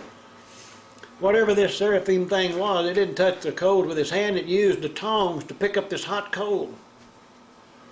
And then he took the coal and touched it to what? And touched my mouth with it and said, Where did this hot coal come from? From the altar. What happens on the altar? All the fat was burned up. Represents sin, doesn't it? So the place where sin is removed, there's a coal from the fire that touched his lips. So what comes off of his lips now? Words of truth. Anything other than words of truth in the Torah is a lie. Let Yahweh be true, but all men are liars. So the only time men can be speaking the truth is when they're speaking the words of Torah. Is that true? I think that's kind of neat. He touched my mouth with it and said, Behold, this has touched your lips. Your iniquity is taken away, and your sin atoned for, or purged, or cleansed. Also I heard the voice of Yahweh saying, Whom shall I send, and who will go for us? Then I said, Hineni, here I am, send me. We should be so quick to answer.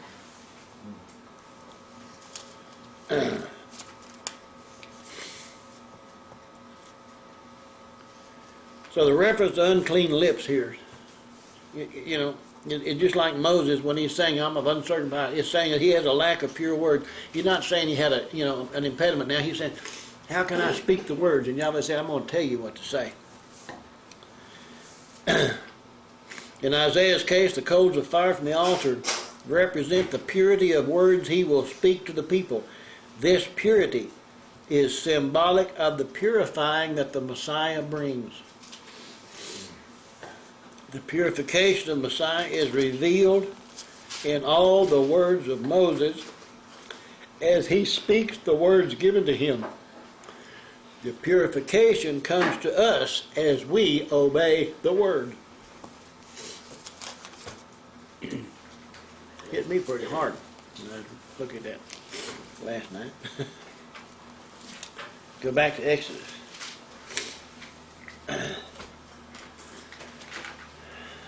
We were studying from verse 12, and Moshe spoke before Yahweh, saying, The children of Israel have not heeded me. How then shall Pharaoh heed me? For I am a man of uncircumcised lips. I don't have the pure words to say. Then Yahweh spoke to Moshe and Aaron and gave them a command for the children of Israel and for Pharaoh, king of Egypt, to bring the children of Israel out of the land of Egypt. He gave them the command. He said, These words you go speak to Pharaoh. He didn't leave it to chance. He found some people that were willing to do his word, and he gave them the word and said, Now go, speak this to those people. They just went and did what he said do. How can we do anything else? These are the heads of their fathers' houses. The sons of Reuben, the firstborn of Israel, were Hanach, Palu, Hezron, and Carmi. These are the families of Reuben. The sons of Simeon were Yemuel, Yamin, Ohad, Yakin, Zohar, and Shaul, the son of the Canaanite woman. These are the families of Simeon. These are the names of the sons of Levi according to their generations, Gershon, Kohath, and Merari. And the years of the life of Levi were 137. The sons of Gershon were Libni and Shimei according to their families. The sons of Kohath were Amram, Izhar, Hebron, and Uzziel. And the years of the life of Kohath were 133. The sons of Merari were Mahali and Mushi. These are the families of Levi according to their generations. Now Amram took for himself Jochebed, his father's sister, his wife, and she bore him Aaron and Moses. And the years of the life of Amram were 137. The sons of Izhar were Korah, Nepheg, and Zichri. And the sons of Uzziel were Mishael, Elzaphan, and Zithri. Aaron took to himself Elisheba, the daughter of Aminadab, the sister of Nachshon, his wife, and she bore him Nadab, Abihu, Eleazar, and Ithamar. And the sons of Korah were Asir, Elkanah, and Abiasaph. These are the families of the Korathites. Eleazar, Aaron's son, took for himself out of one of the daughters of Putiel, his wife, and she bore him Phinehas. These are the heads of the fathers of the Levites according to their families. Why did he go through all of this? These are the elders that he's naming of all these tribes, and these are the ones that Aaron and Moshe were speaking to, and these are the ones that were going and following and living with them, the ones that went in before Pharaoh. In verse 26, this the same Aaron and Moshe, to whom Yahweh said, bring out the children of Israel from the land of Egypt according to their armies. These are the ones who spoke to Pharaoh, the king of Egypt, to bring out the children of Israel from Egypt. These are the same Moshe and Aaron. Names are all important, right?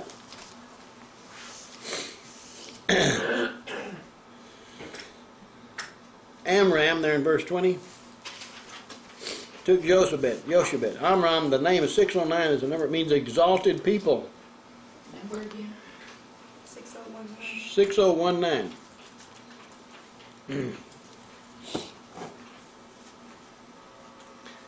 I couldn't see. It was there. 6019. And Am is people. Ram is to exalt. So Amram, exalted people.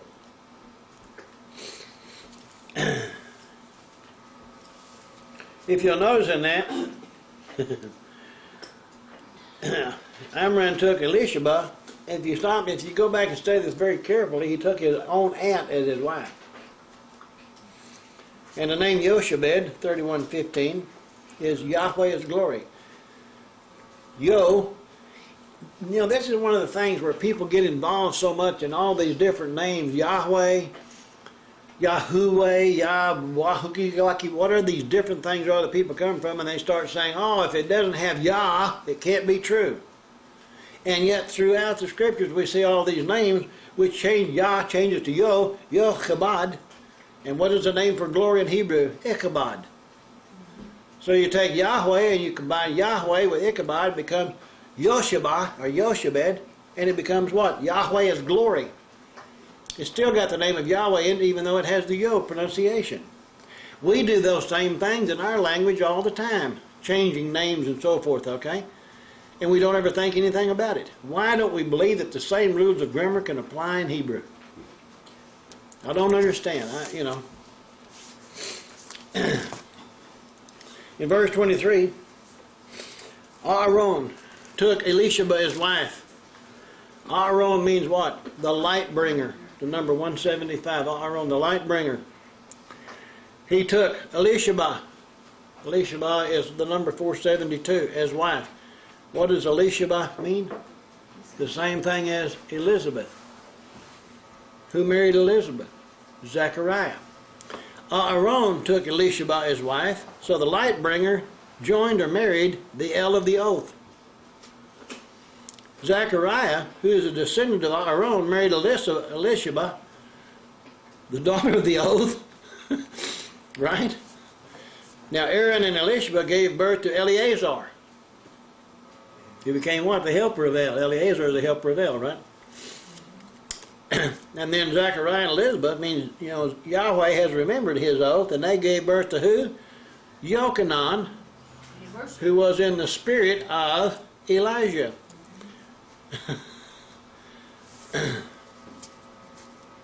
And Yochanan means what? For Yahweh has been gracious. Isn't that something there? Yahweh again gets shortened and changed to Yo in Yochanan. I mean, when all these people giving all these different reasons and everything, there's ample evidence that these things, happen. Yochanan is a descendant of Levi, isn't he? The same as Aaron was. And this one became what? A forerunner of the Mashiach. Now, verse 25, Eleazar, the number is 499, Aaron's son, helper of El, okay, and he was the father of Phinehas, right? And Phinehas is the number 6372. Now, Strong's definition says it means copper, or the mouth of a serpent, because of the serpent being the copper color. Brown Driver Briggs says that it's the mouth of copper,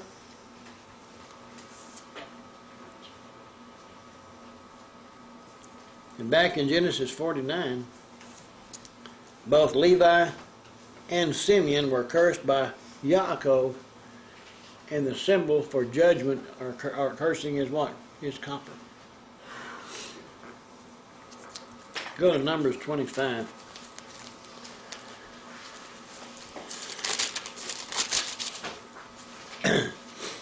In verses, well, we just read 1 through 18 here because the whole thing.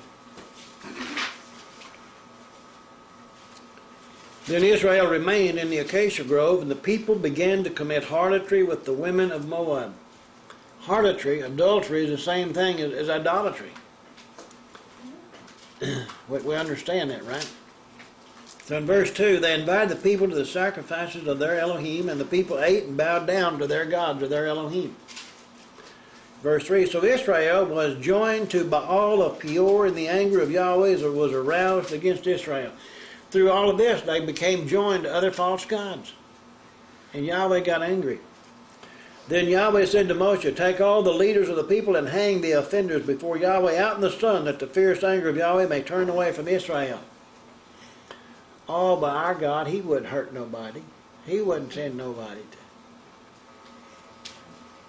So Moshe said to the judges of Israel, every one of you kill his men who were joined to Baal of Peor.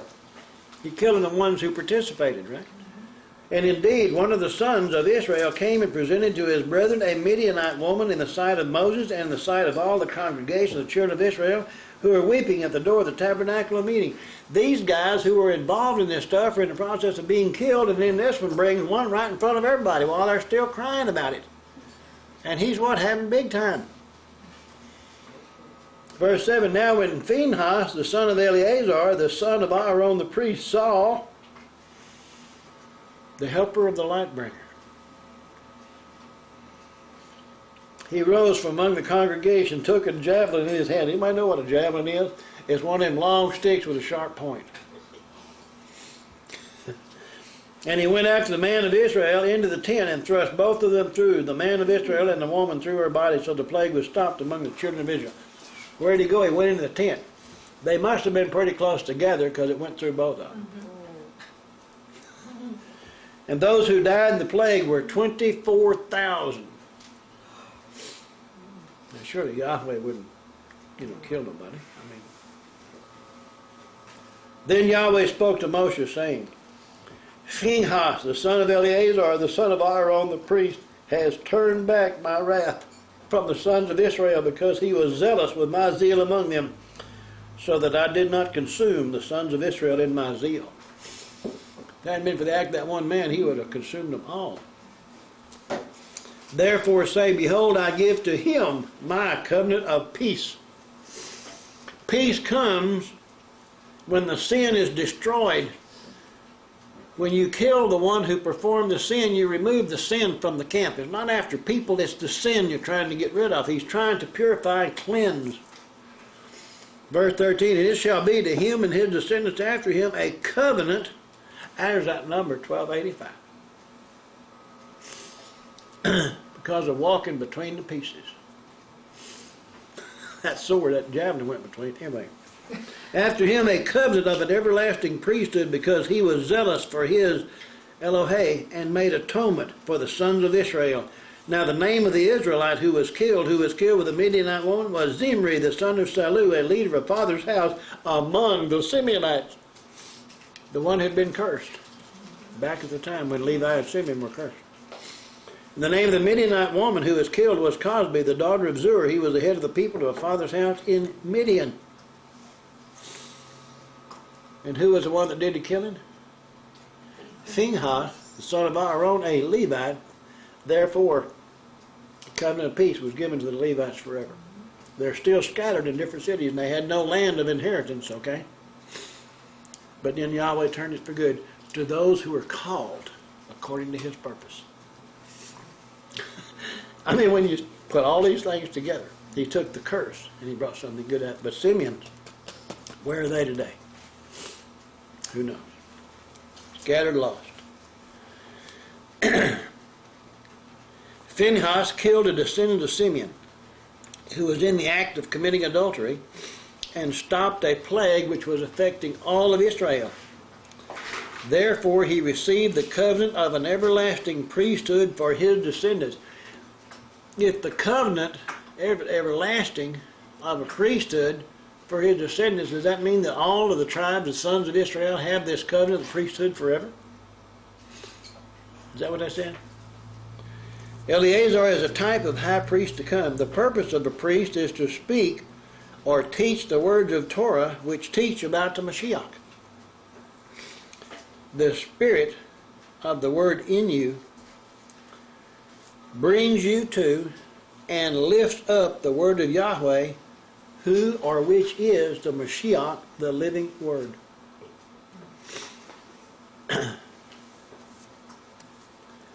As we study Torah, in order to obey Yahweh, the word of the Spirit that you receive, given to you, right, to those who obey, gives us understanding and helps us develop our relationship with Him through obedience to His word. Our relationship is walking with.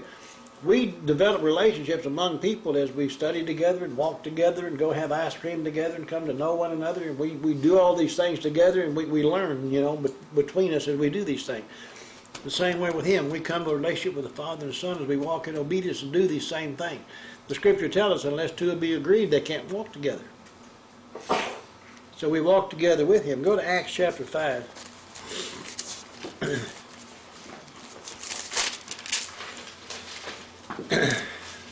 Verses 29 through 33.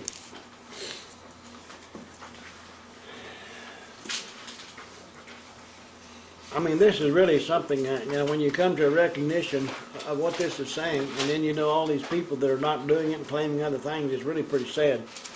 But in verse 29, then Peter and the apostles answered and said, we ought to obey Elohim rather than men. Now, is that, anybody would say, oh, yeah, that's true, right? But then do they ever really stop and think, what is the reason why they do what they do? Are they obeying Yahweh or something some man said? They never bother to ask, what is your authority?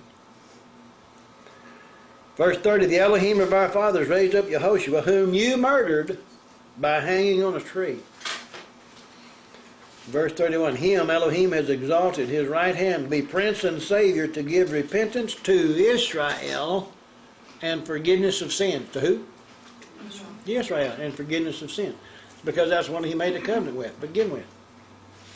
And when they broke His covenant, that's the ones He punished. So those are the ones that He sent what? To give repentance to Israel and forgiveness of sin. Everything is based on associated with who He gave it to in the first place. And we are His witnesses to these things, and so also is the set-apart Spirit whom Elohim has given to those who obey Him. If the word of Yahweh given to the Torah and the prophets is a written transcript of His divine nature or His essence, His Spirit, and if you don't have that word living in you, then you haven't been obedient and the Spirit is not given to you.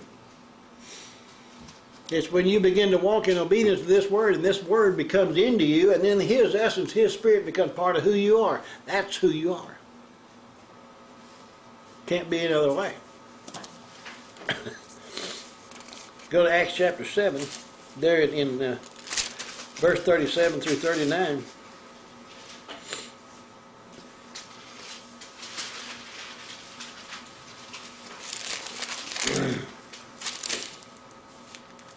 Verse 37, this is that Moses who said to the children of Israel, Yahweh, your Elohim, will raise up for you a prophet like me from your brethren. Him you shall hear. This is he who was in the congregation, the ecclesia, the called out ones, in the wilderness, with the angel who spoke to him on Mount Sinai, and our fathers, the one who received the living oracles to give to us. The living oracles that were given on Mount Horeb, were given for who? Us. All of those after that time. And this is the same thing that the church is saying done away with. Somebody's not telling the truth. Verse 39, whom our fathers would not obey, but rejected, and in their hearts they turned back to Egypt, was a picture of the world. When people reject the word of Yahweh today, it's only because that they want to what? Turn back or stay in the world. Boy, that you know. And you can't change their mind of what they want. Nobody can. If you ever stop and thought about it, if Yahweh calls them and they won't change their mind, even He can't change their mind. Traditions of men make the word of Yahweh of no effect.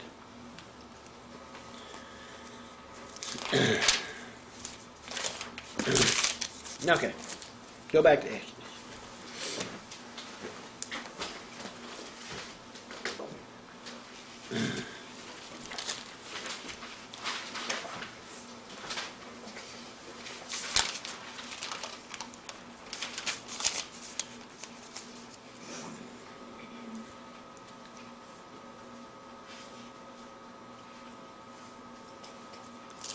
Where are we at?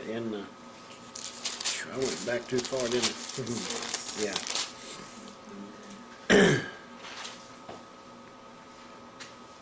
We were reading about all these people of the sons of became the leaders and the heads of the families. In verse 28 it said, "It came to pass on the day Yahweh spoke to Moshe in the land of Egypt, that Yahweh spoke to Moshe, saying, Ani Yahweh, speak to Pharaoh, king of Egypt, all that I say to you. But Moshe said before Yahweh, Behold, I am of uncircumcised lips, and how shall Pharaoh heed me?" This is the second time. If you go back over in verse 12, we just got through reading that a while ago, so he repeats it twice. I mean, he talks about him saying, I don't know that he said it twice, or it's just we're being told twice that he said it. Moshe wrote this. He must have some understanding when he said it. You know, this is the one that said it, and he said it twice, but then Yahweh said, I'll teach you what to say. And here in chapter 7. So Yahweh said to Moshe, See, I have made you as Elohim to Pharaoh, and Aaron your brother shall be your prophet. You tell him, Moses, I have made you like Elohim. The words of Torah, written by Moshe, are the words of Elohim, right? And it's this word that became flesh. So you might say that out of the mouth of Moshe, life became flesh. The word became flesh. And you know, Messiah, as a prophet, spoke what? The words of Elohim that he had, you know, gotten through Moshe. Remember when he was a little boy and he went to the temple, you know, and he would discuss with all the people in the temple and everything, and they were standing around looking at one another saying, how did this kid get all this wisdom? They really didn't know who he was. And yet I'm sure he understood and knew what the Torah said. So Messiah as prophet gives the words of Elohim from Moses. Moses as Elohim here gives the words to who? Aaron, the light bringer, as a prophet. Isn't that what he said? I have made you as El to Pharaoh, and Aaron your brother shall be your prophet. Messiah came as the prophet bringing the words of Moses. It's exactly the same thing he's saying. Moses, you're going to be like the Father. The Word is the Spirit of Yahweh. Word became flesh. It's a prophet speaking the Word, because everybody back over here, we're looking for who? The prophet that should come. Again, it's a picture of the same thing. Aaron now, Aaron your brother shall be your prophet. So Aaron as prophet would give voice or utterance to the words given by Yahweh to Moshe. Messiah gave voice to the words written by Moshe from the Father. You hear the voice of Yahweh through who? Messiah Yehoshua, the voice of the Father. I think it's, you know,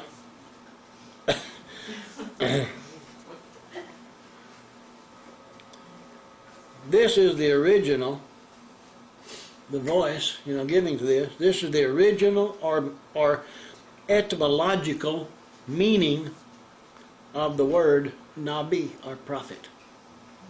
The prophet speaks the words of Yahweh. Oh, the words. That's what they get.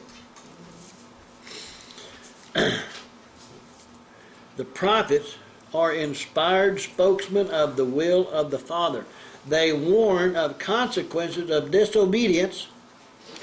Often they do foretell events that are coming up. However, the latter is not or was not their primary function. The primary function of the prophet was give the word of the Father. Okay?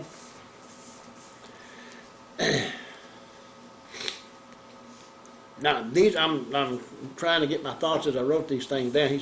The will of Yahweh communicated through the Torah and spoken by a spirit-inspired or the word-inspired man. You know, his spirit, his word that he put in there, and he said, he gave it to me, he said, now go speak what I told you. And it says that they went out and spoke by the Spirit, by the Word, the breath that Yahweh gave. Yahweh put the breath in them and spoke what He said. The will of Yahweh, communicated through the Torah and spoken by the Spirit or breath-inspired man, becomes words of healing and edification for the building up of the body. Because His Word is sent to build up the body, right? When He asked Peter, who do men say that I am? Then he said, who do you say? And he said, oh, you are the Mashiach, the Son of the living God. He said, what? Flesh and blood has not told you this, but what? The breath, the word, the inspiration from Yahweh my Father. He said, on this I will build my ecclesia. Build, eben, to stone. Build out of stone, build out of words. We are fleshly stones. We're being built up. The edification to the body of Yehoshua, right? How many people does the word of Yahweh live in? Okay? So how many stones are there right now in this temple, this body that He's building? Kind of a remnant, isn't it? When you get right down to it now, let's say if these stones form a gate, how big is the gate? Kind of a narrow gate, isn't it? Kind of a narrow way. Okay. Go to 2 Chronicles 20.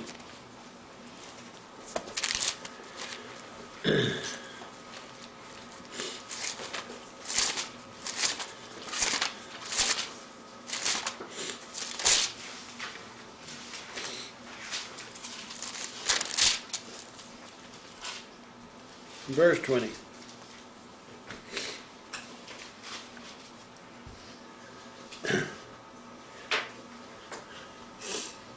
And they rose early in the morning. Now, y'all can go back and read this whole chapter. I'm not trying to take this out of context, but you get a whole lot of understanding when you read this. But they rose early in the morning and went out into the wilderness of Tekoa. And as they went out, Jehoshaphat stood and said, hear me, O Judah, and you inhabitants of Jerusalem. Believe in Yahweh Eloheka, and you shall be established. Believe His prophets, and you shall prosper. What is a prophet? One who speaks the inspired word of Yahweh. That's what they were sent to do. Go to Daniel chapter 9.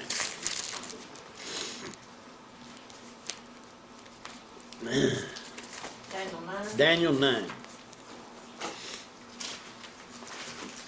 Daniel. Daniel. L is my judge. In verse 10 of chapter 9.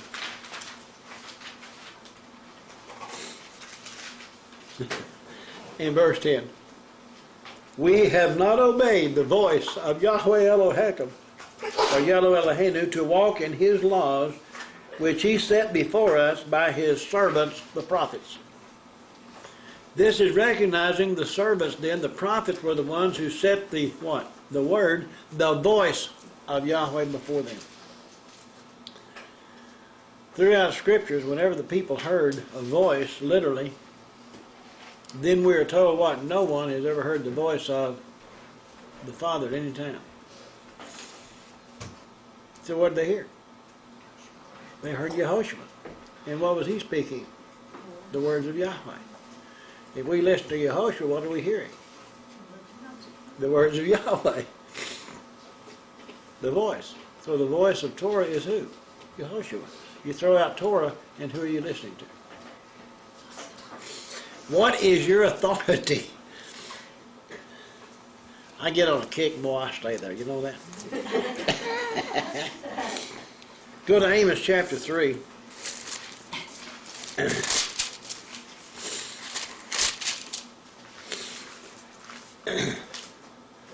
In verse 7.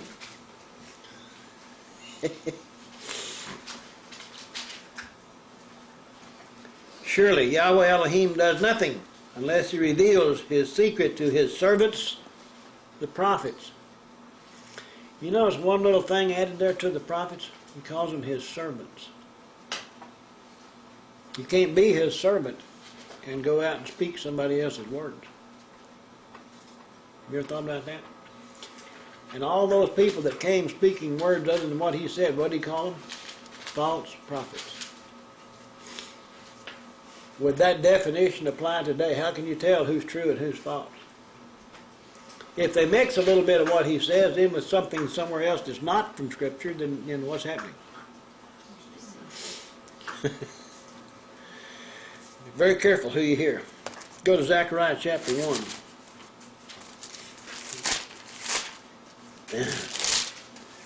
In Zechariah chapter 1, verses 4 through 6. He said, "Do not be like your fathers, to whom the former prophets preached, saying, Thus says Yahweh Sabaoth."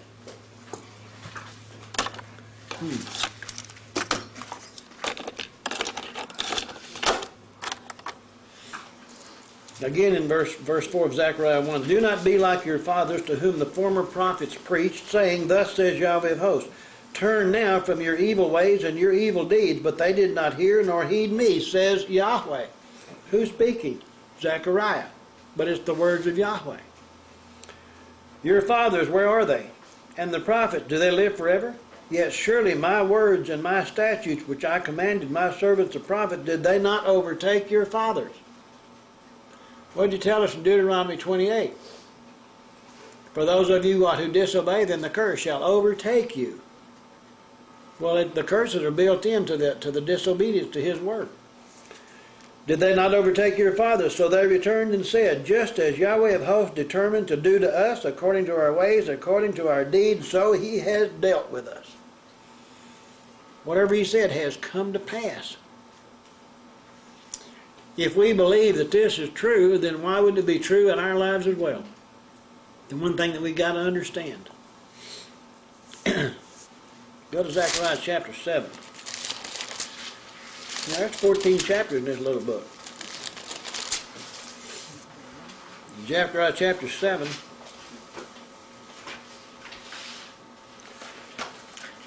Verses 8 through 12. "Then the word of Yahweh came to Zechariah, saying, Thus says Yahweh Sabaoth, Execute true justice, show mercy or loving kindness and compassion, everyone to his brother. Do not oppress the widow or the fatherless, the alien or the poor. Let none of you plan evil in his heart against his brother." But they refused to heed, shrugged their shoulders, and stopped their ears so that they could not hear. Yes, they made their hearts like flint, refusing to hear the law, the Torah, and the words which Yahweh of hosts had sent by his, oh my gosh, there's that word spirit, by his breath, through the former prophets. Thus great wrath came from Yahweh of hosts. We have wrath coming in the book of Revelation. Why? Because they would not heed his breath, his word, his spirit, his Torah. All the same thing. Go to John 6. Gospel of John.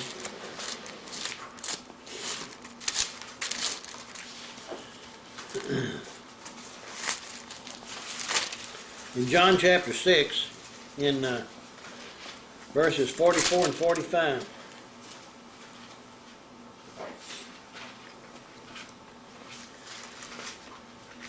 "That no one can come to me unless the Father who sent me draws him, and I will raise him up at the last day.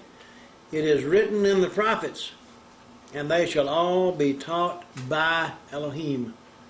Therefore everyone who has heard and learned from the Father comes to me." Messiah speaking here, right? He's quoting what, was said before. So everyone who has what? Learned from the Father comes to me. The more we study Torah, the more we listen to the prophets, aren't we being drawn by the Father, and aren't we learning more and more and coming to Messiah Yehoshua and knowing who he is? And when you realize how great his act was he did for us, how can you ever turn away from him? Go to Acts chapter 3.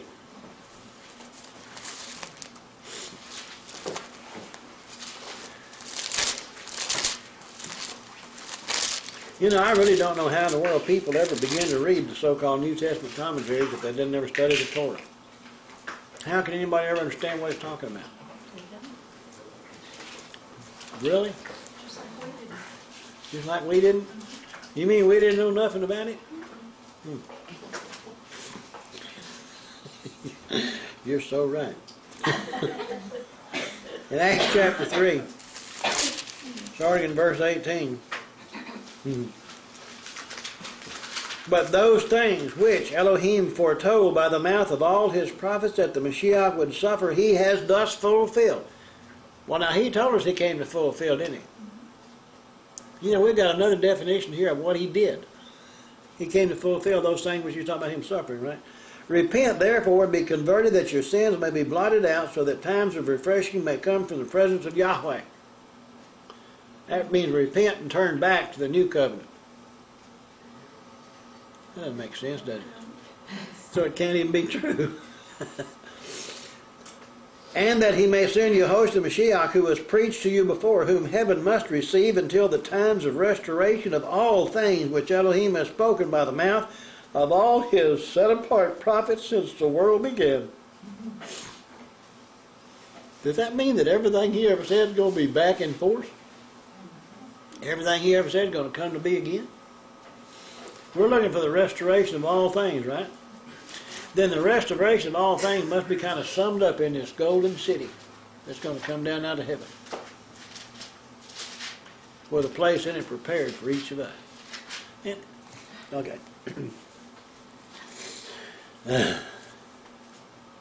For Moshe truly said to the fathers, Yahweh, your Elohim, I will raise up for you a prophet like me from your brethren.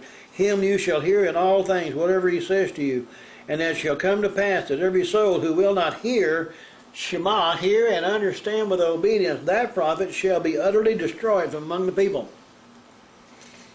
Yes, and all the prophets from Samuel and those who follow, as many as have spoken, have also foretold these days. Why does he mention Samuel here as the beginning of the prophets? Samuel was the last judge of Israel before they had kings, right? And then as they had kings over these different nations, Israel and Judah, all of these kings had people that were assigned as prophets who would go to them and talk to them because the king couldn't hear Yahweh. So he picked somebody that could hear him, and he would tell Elijah or somebody said, go down there and tell that soul. What I want him to do. Verse 25. You are sons of the prophets and of the, oh, there's that word covenant, which El made with our fathers, saying to Abraham. You realize here in this thing, he's talking about a covenant which he made speaking to Abraham. That's an old one. And in your seed all the families of the earth shall be blessed. To you first Elohim, having raised up his servant Yehoshua, sent him to bless you, and turning away every one of you from your iniquity. Sounds to me like Messiah came to establish the covenant he told Abraham he's going to send in the first place. Is that kind of oversimplification, or is that what it's saying? Okay. We're on this circuit. We're just going to do a couple more here. Then we'll go to Acts chapter 28. That's getting down towards the end, right?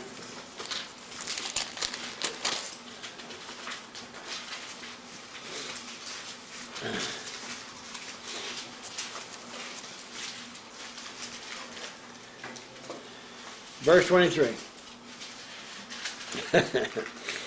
So when they had appointed him a day, many came to him at his lodging, to whom he explained and solemnly testified of the kingdom of Elohim, persuading them concerning Yehoshua. Now, if anybody wants to talk about, we need to be like the first century ecclesia, the first century called out one. What were the first century called out ones listening to? The words of Torah. Persuading them concerning Yehoshua from both the Torah of Moshe and the prophets from morning till evening. You know, he didn't have any of these fancy New Testament books and everything, you know, to convince people of the Messiah. He just had to do it from the Torah. I wonder how all them people, between the time of Malachi and 400, BC and then 200 AD and then 600 years, I wonder how they got saved. All they had was Torah. Isn't that amazing? And it is amazing all of us who really being delivered haven't really started being delivered until we went back to the Torah. Verse 24, and some were persuaded by the things which were spoken, and some disbelieved. It happened then, it happened now, it happened to Moses. Where did it happen? Go to Revelation 19.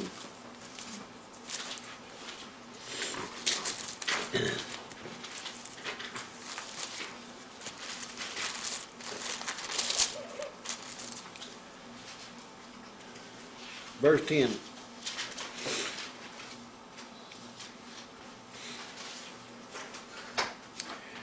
Well, let's start in verse 7. Let us be glad and rejoice and give him glory, for the marriage of the Lamb has come, and his wife has made herself ready. And to her it was granted to be arrayed in fine linen, clean and bright, for the fine linen is the righteous acts of the saints. That's our working of righteousness. Then he said to me, write, blessed are those who are called to the marriage supper of the Lamb. And he said to me, these are the true sayings of Elohim. And I fell at his feet to worship him. But he said to me, do not do that. I am your fellow servant and of your brethren who have the testimony of Yehoshua. Worship Elohim, for the testimony of Yehoshua is the breath or spirit of prophecy. And all of this word were inspired words spoken before. You see, if it's spoken before it happens, that means it's prophecy. If it's spoken after it happens, that's history. So all of this is really nothing in the world but history written in advance. Okay? Is all it really is. Even in Revelation, they're talking about obeying the breath of prophecy. And that's where it comes from. And he said that he's going to raise up another. So that's the same Moses was a prophet.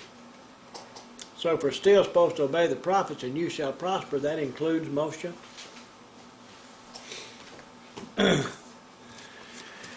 Verse 3. All that was because, you shall speak all I command you. Aaron your brother shall speak to Pharaoh, that he might send the children of Israel out of his land. Verse 3. And I will harden Pharaoh's heart and multiply my signs and my wonders in the land of Egypt. We've talked about it before. The divine commands of Yahweh works two ways. If obeyed, they soften the heart and strengthen the soul. That's kind of like fortitude. If disobeyed, then they harden the heart and weaken the soul. Okay? Go to Deuteronomy 15.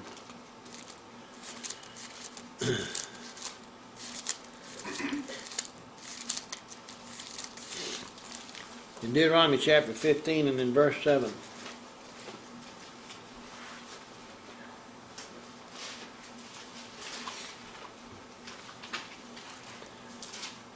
He said, if there is among you a poor man of your brethren within any of the gates in your land, which Yahweh Elohim is giving you, you shall not harden your heart nor shut your hand from your poor brother. You see, to harden your heart means to refuse to help.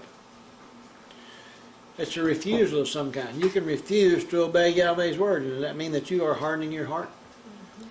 You see, Yahweh, knowing everything in advance, knew what Pharaoh was going to do. Okay? Did he really harden his heart to keep him from accepting his word? Or did he set before him all the conditions up front, knowing what he was going to choose to do, so that he knew that he was going to harden his own heart, so he could harden his heart to bring his truth to pass in everybody's life, so he could show us today who he is? And he did it through Pharaoh. But at any point in time, Pharaoh could have chosen to repent, but he never did. And Yahweh knew he wouldn't, and therefore he could show through him. Go to Psalm 95.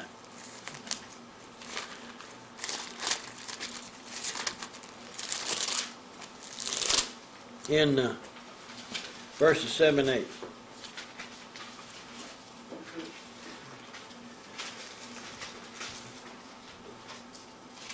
For he is our Elohim, or he is Eloheinu, which is saying our Elohim. And we are the people of his pasture. The sheep of his hand are under his care. Today, if you will hear his voice, do not harden your hearts, as in the rebellion, as in the day of trial or testing in the wilderness. He set the test out there and the people harden their heart. When you fail the test, you harden your heart. When you just get that fortitude, chutzpah, suck them up, do what he said do, and go on, regardless of anything else, right? Then it makes it easier. When we succumb to the things of the world, you know, and this kind of stuff, then we begin to fall away, right? And then all of a sudden we think, oh, it gets harder and harder. No, that's just in our mind. He doesn't put something harder and harder on you to keep you from doing it. Remember, his word has never changed. So it don't get harder. It stays the same. It's always there. Our thoughts change. Go back to chapter 7, Exodus, verse 4. But Pharaoh will not heed you, so that I may lay my hand on Egypt and bring my armies, my Sabaoth, my armies, my multitudes, and my people, the children of Israel, out of the land of Egypt by great judgments. See, there was a mixed multitude of people that came out with the children of Israel, right? And then later on, after they received the commandments, then all of them were called the children of Israel. But he said, Pharaoh will not heed you. Again, it's the warning. And that word army is the number 6635, Sabaoth. It means a mass of persons. He came to deliver all who would follow. He's no respecter of persons. Isn't that what it says?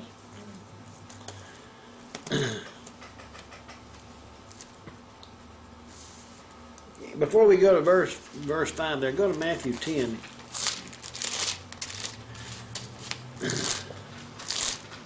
In verse 5 and 6.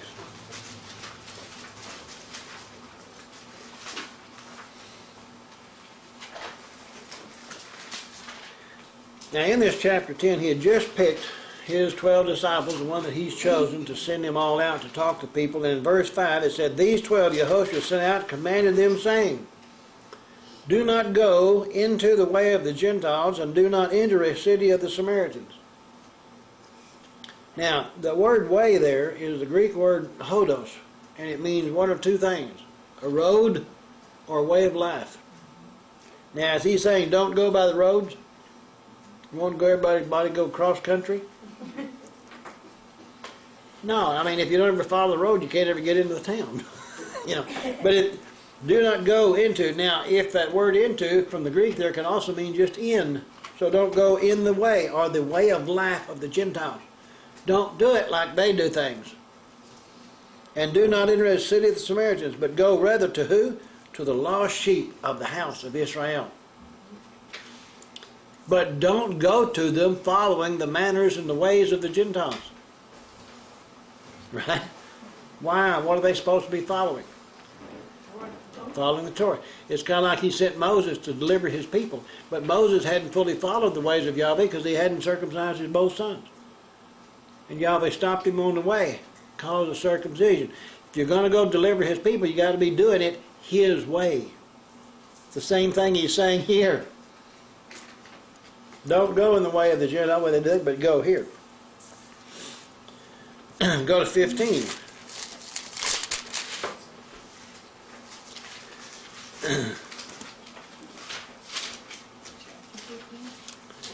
In verse 21 of Matthew 15. Then Yehoshua went out from there and departed the region of Tyre and Sidon. And behold, a woman of Canaan came from that region and cried out, saying, Have mercy on me, Yahweh, or Yehoshua, son of David. My daughter is severely demon-possessed. She knew who he was. But he answered her not a word, and his disciples came and urged him, saying, Send her away, for she cries out after us. Evidently, this woman had been bugging him for a long time. And they're saying, Get rid of this woman, you know. But what did he say? But he answered and said, I was not sent except. Verse 23 says, But he answered her not a word. You see, first of all, he didn't even answer her. Didn't even bother with her. And then his disciples came and urged him, saying, Send her away, for she cries out after us. But he answered and said, I was not sent except to the lost sheep of the house of Israel. Is he saying he's going to ignore her? Or is he trying to find out where she's at? Then she came and worshipped him, saying, Master, help me. But he answered and said, It is not good to take the children's bread and throw it to the little dogs. Now what is the bread? The word. Him, right? She said, True, Master, yet even the little dogs eat the crumbs which fall from the master's table. There's going to be a lot of his word left over your children are not going to eat.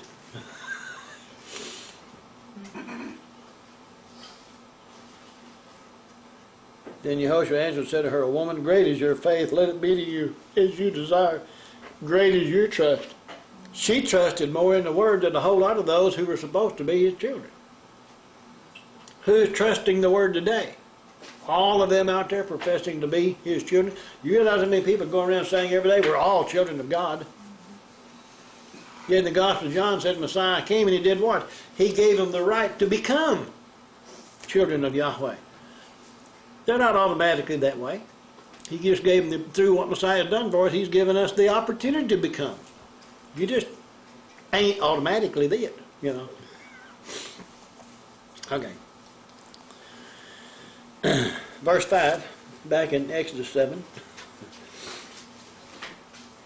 It says, And the Egyptians shall know, Ani Yahweh, when I stretch out my hand on Egypt and bring out the children of Israel from among them. Now he says, the Egyptians shall know, Ani Yahweh, when I stretch out my hand. When Moses first went in and he said, Yahweh sent me to let my people go, he said, I don't know this Yahweh yours. Here he said, he's going to know when I stretch out my hand. Kind of has to be some kind of experience there for him to find out who he is. I mean, it's kind of like you stand in the middle of the road, you know, you're looking down there and this truck's bearing down on you, you don't know what kind it is until all of a sudden you know. It's too late, right? Verse 6, Then Moshe and Aaron did so, just as Yahweh commanded them, so they did. Moshe was 83 years old. Oh, he was 80 years old. And Aaron was 83 years old when they spoke to Pharaoh. He was 80. Now, how old was he when he left Egypt? It had been 40 years. You know, a lot of things can happen in 40 years. Then Yahweh spoke to Moshe and Aaron, saying, When Pharaoh speaks to you, saying, Show a miracle for yourselves, then you shall say to Aaron, Take your rod and cast before Pharaoh, and let it become a serpent. You shall say to Aaron, Take your rod. I thought the rod was a rod that Moshe had. The rod of Moshe in the hands of the light bringer performs the miracles. Isn't that something? But the rod of Yahweh in the hand of the light bringer only does what Moshe said, which is the word of Yahweh. I think that's some more pictures.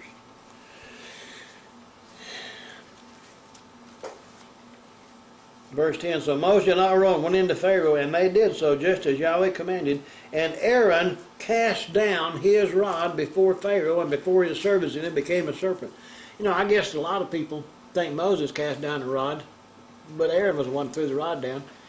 And before all these people, Moses said it, Aaron did it. Is that not a picture? Moses said it, Messiah does it. Where is his authority? Well, where was Aaron's authority? Because Moses said it. But then Yahweh already told him, you're going to be like El, God to him, and he's going to be what? Like the prophet. And the prophet what brings forth what? The prophet throws down the branch, the rod of Yahweh. And the rod of Yahweh is going to swallow up the sins of the world. I think this is some pretty good stuff. Okay. He threw down his rod before Pharaoh and before his servants, and it became a serpent. But Pharaoh also called the wise men and the sorcerers, so the magicians of Egypt they also did in like manner with their enchantments. For every man threw down his rod, and they became serpents, but Aaron's rod swallowed up their rods. These were serpents. Serpent is kind of a symbol of sin, you know. And his rod became the symbol of sin, or became sin and swallowed up all the other sins. Okay. Remember, the symbol of Egypt was a serpent. On all their helmets, on all their stones, on all their carvings, okay? The serpent represents sin, which is of Hasatan. Yehoshua became sin. Go to 2 Corinthians chapter 5.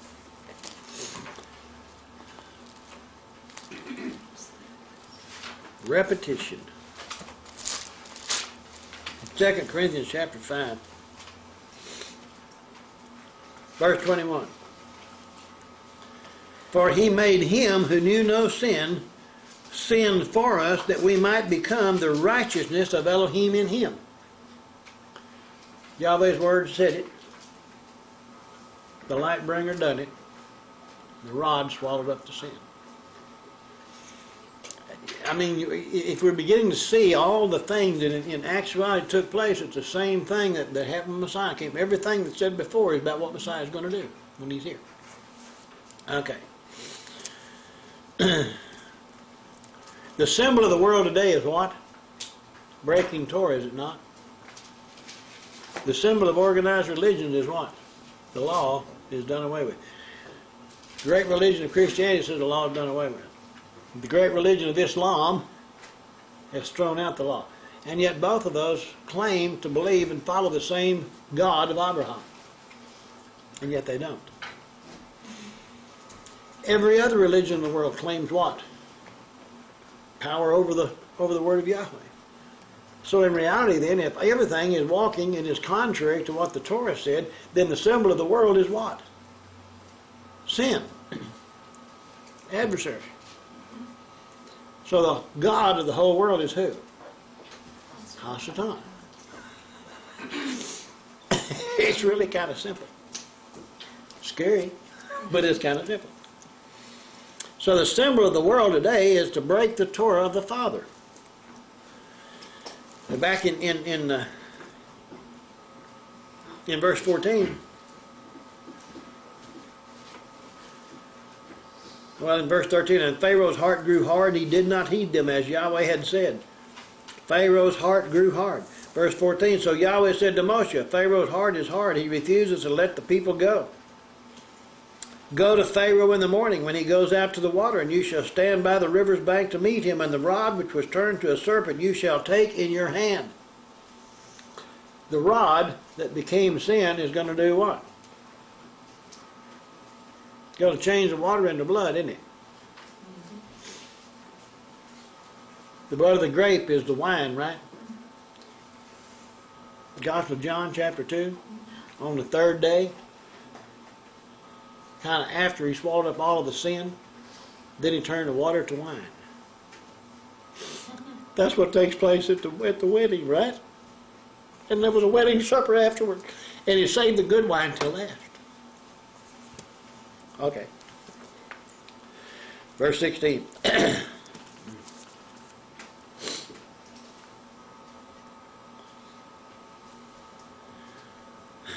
And you shall say to him, Yahweh, Elohim of the Hebrews, has sent me to you, saying, let my people go, that they may serve me in the wilderness. But indeed, until now you would not hear. Thus says Yahweh, by this you shall know, Ani Yahweh, behold, I will strike the waters which are in the river with the rod that is in my hand, and they shall be turned to blood. And the fish that are in the river shall die, the river shall stink, and the Egyptians will loathe to drink the water of the river.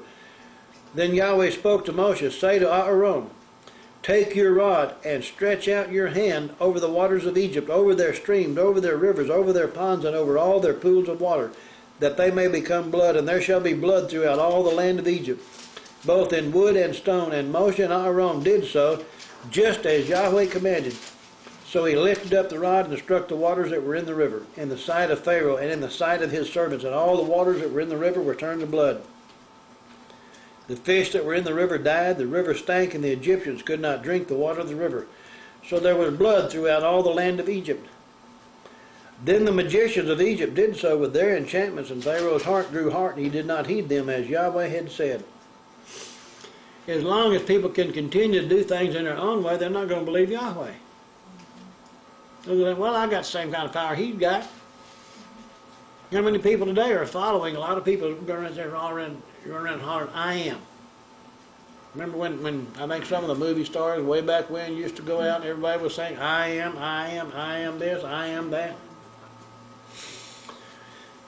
In reality, when the soldiers came out to get Yehoshua that night in the garden, remember? And they said, and he said, who do you seek? He said, we're seeking Yehoshua of Nazareth, you know. And he said, what? I am he. And they all fell backwards, right? You know what he actually said? What he actually said was, going back to the Hebrew, he said, Ehyeh, Asher, Ehyeh. I'll be who I'll be. That's who I am. That's what he told Moses. Go tell Pharaoh, I will be who I will be. Well, they won't know who he is. They came out seeking Yehoshua of Nazareth. Who was he? I will be who I will be. There he is, just what he told Moses. Yet they say he wasn't Yahweh. I know. Okay.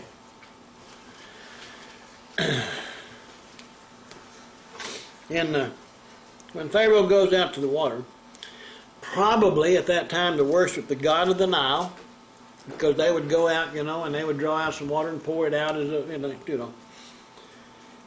And the god of the Nile was known as H-A-P-I is the way it's spelled.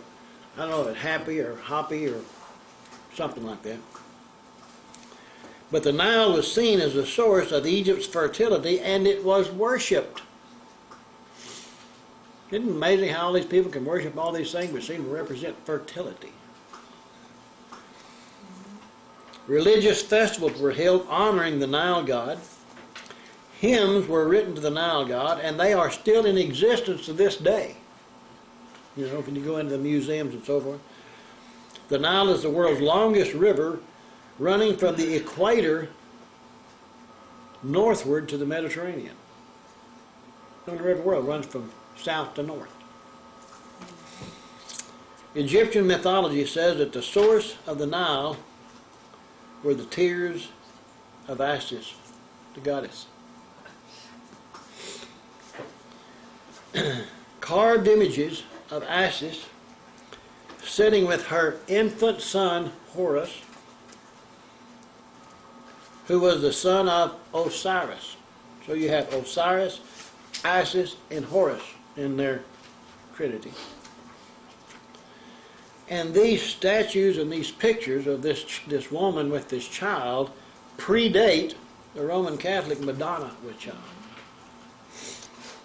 As a god, the Nile was worshipped in the form of a blue or a green fat figure having characteristics of both sexes, bringing water, fowl, and fish.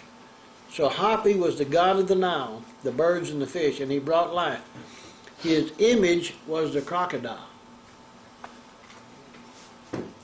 When Moses brought this plague against the Nile River, he was what? Bringing a judgment or a verdict against one of their gods. And the thing about it was, they couldn't do nothing about it. So since they couldn't stop it, all they could do was match it. So they could bring what? A judgment against their own gods. And yet they couldn't see that if they could do that, it couldn't have been a god. Okay. The rod of El, the rod that he used, you know, he pointed out, is greater than the river god. It also shows that Yahweh can change the natural order of what he created. Who is in control of the physical laws of creation? He is. Okay. Now in verse 22 it said the magicians of Egypt did so with their enchantments, and Pharaoh's heart grew hard. The word magicians there is a number 2748. It's the word Khartoum.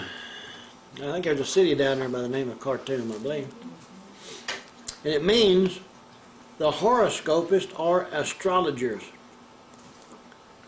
So many people believe in Yahweh, and yet they faithful to read their, what they got, horoscope. And,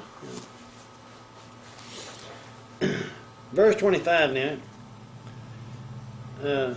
Well, actually, in verse 23, and Pharaoh turned and went into his house, neither was his heart moved by this. So all the Egyptians dug all around the river for water to drink, because they could not drink the water of the river. 7 days passed after Yahweh had struck the river.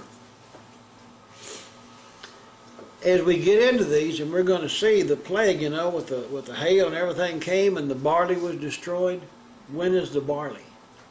During the season of Passover. How do we know that this took place then during the time of Passover and everything? It tells us, you know, that all these things, it all matches in what takes place. Now in chapter 8, and the thing I thought about here, in 7 days passed after he struck the river, you know, the water got, you know, became very foul, but 7 days later or 7 years later it was all purified again. Because at the end of 7 years, we have a new beginning. Chapter 8. That's just a thought. You don't have to, you know. Verse 1. And Pharaoh said to Moshe, go to Pharaoh and say to him, thus says Yahweh, let my people go, that they may serve me. But if you refuse to let them go, behold, I will smite all your territory with frogs. So the river shall bring forth frogs abundantly, which shall go up and come into your house, into your bedchamber, on your bed, into the houses of your servants, on your people, into your ovens, and into your kneading bowls. And the frogs shall come up on you, on your people, and on all your servants. You realize everywhere you look, there's frogs. Everything you open full of frogs. The flower bed full of frogs. Then Yahweh spoke to Moshe, say to Aaron, stretch out your hand with your rod over the streams, over the rivers, and over the ponds, and cause frogs to come up on the land of Egypt. So Aaron stretched out his hand over the waters of Egypt, and the frogs came up and covered the land of Egypt. And you know what them magicians did? And the magicians did so with their enchantments and brought up frogs on the land of Egypt. I mean, that wasn't enough. They had to go make more. Did anybody... They're trying, but they're trying to fight against the creator of the universe, are they not? And yet in the book of Revelation it said Messiah's going to come back, and what, the leader of everything at that time going to develop an army, and they're going to go try to fight against the one who created everything. How can you do that? And not only that, but the word told us about it in advance.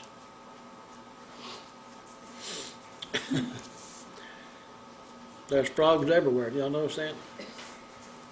Magicians made more frogs. Why didn't they get rid of them? Why didn't they show that they had power over that? Why didn't they just get rid of them?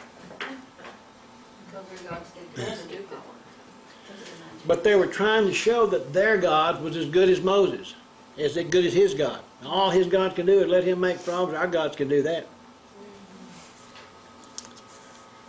But the frog was a symbol of fertility, and the Egyptian concept of resurrection was considered to the sacred to the frog goddess, whose name was H-E-Q-T. Y'all can pronounce that. H-E-Q-T. Heket. Also spelled sometimes H-E-K-E-T, like Heket. So. Verse 8, then Pharaoh called for Moses and Aaron and said, entreat Yahweh that he may take away the frogs from me and from my people, and I will let the people go, that they may sacrifice to Yahweh.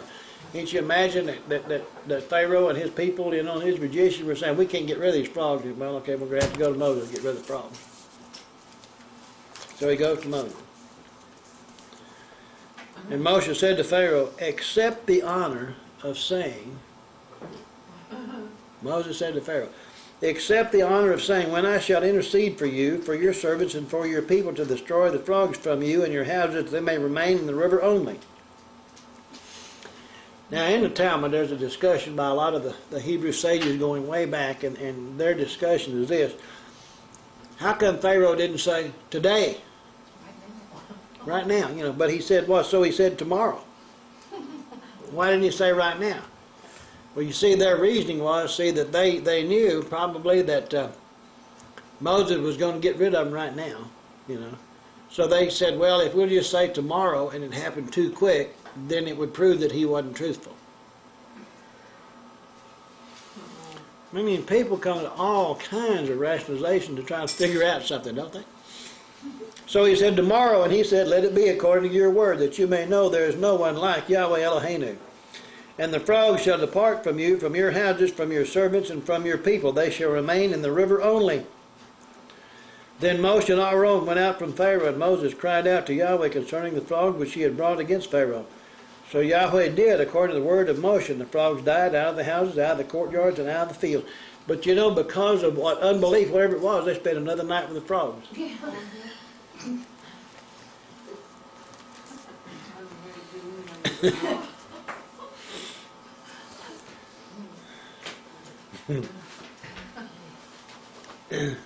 Verse 14, they gathered them together in heaps, and the land stank.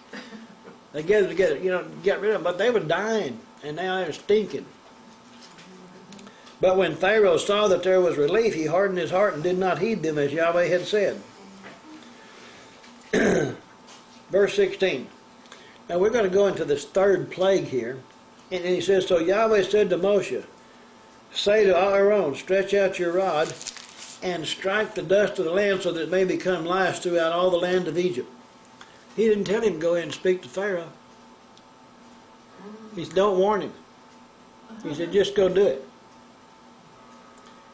And they did so, for Aaron stretched out his hand with his rod and struck the dust of the earth, and it became lice on man and beast. All the dust of the land became lice throughout all the land of Egypt. Now the magicians so worked with their enchantments, or their secret arts, to bring forth lice, but they could not. So there were lice on man and beast. It's a good thing. They couldn't do it. Then the magician said to Pharaoh, this is the finger of Elohim. This is an act of Yahweh. But Pharaoh's heart grew hard, and he did not heed them, just as Yahweh had said. The word lice, or gnats, depending on, you know, is the number 3654. It's the word kane, like K-A-N-E, and it means a gnat because of its sting. You know, most of the Hebrew words describe something. That's why they speak in pictures, okay?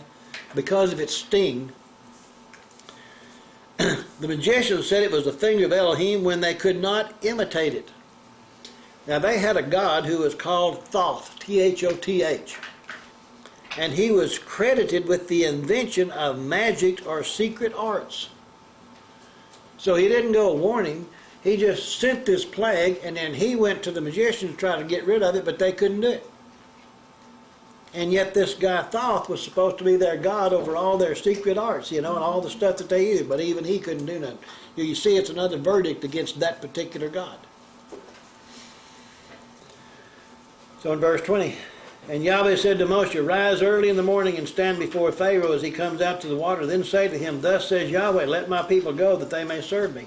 Or else if you will not let my people go, behold, I will send swarms on you and your servants, on your people, and into your houses. The houses of the Egyptians shall be full of swarms, and also the ground on which they stand. Word swarms is the number 6157. Kind of an interesting word. What is the number? 6157. It's the word arob. Close to Arab, but it's arob. Translated as mosquitoes. The word itself indicates a swarm of insects. It could have included the stinging fly known as the Stumachus calcitranus, which bite people and animals and then live off the blood. There's a fly called Ithumon, was regarded as the manifestation of the god Vachit. V-A-T-C-H-I-T. Vachit. This was also an affront to Pharaoh, who had no power to protect the people. While Yahweh protected the children of Israel, anyone who chose to be with the Israelites therefore enjoyed the protection of Yahweh. Okay? Notice in verse 22, and in that day I will set apart the land of Goshen in which my people dwell, that no swarms shall be there. You see, from this point on, his people are protected. No swarm shall be there, in order that you may know, Ani Yahweh in the midst of the land. I will make a difference between my people and your people. Tomorrow this sign shall be. And Yahweh did so. Thick swarms came into the house of Pharaoh, into his servants' houses, into all the land of Egypt. The land was corrupted because of the swarms. Then Pharaoh called for Moshe and Aaron and said, Go, sacrifice to Elohim in the land. Go, do what you said, but you can't go out of the land of Egypt. He'd already told him, no, we're going to go 3 days in the wilderness out of Egypt. Moses said, it is not right to do so, for we would be sacrificing the abomination of the Egyptians to Yahweh Elohim. You see, they believed it was an abomination to kill an animal.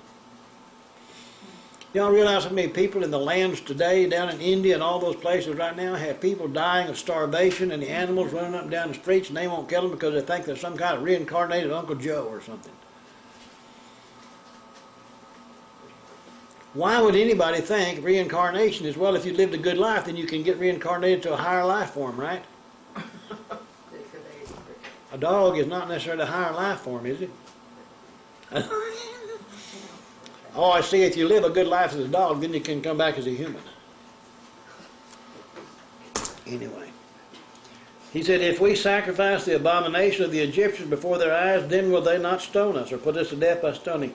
We will go 3 days' journey into the wilderness and sacrifice to Yahweh Elohim, as he will command us. And Pharaoh said, I will let you go, that you may sacrifice to Yahweh Elohim in the wilderness. Only you shall not go very far away. Intercede for me. Then Moshe said, Indeed, I am going out from you, and I will entreat Yahweh that the swarm may depart tomorrow from Pharaoh, from his servants, from his people. But let Pharaoh not deal deceitfully anymore in not letting the people go to sacrifice to Yahweh. So Moshe went out from Pharaoh and entreated Yahweh. You know, people today talk about all the sacrifice and everything, you know, and why we're going to do those things in the future. And even if you don't understand exactly why do you think they shouldn't be? Because he said they're going to do it. Let it go at that. I mean, if he said, let's do it, there's got to be a reason. Where does the understanding come? In the doing. You don't have to always know in advance before you do what he told you to do. Verse 31, so Yahweh did according to the word of Moshe. He removed the swarms from Pharaoh, from his servants, and from his people. Not one remained. But Pharaoh hardened his heart at this time also. Neither would he let the people go.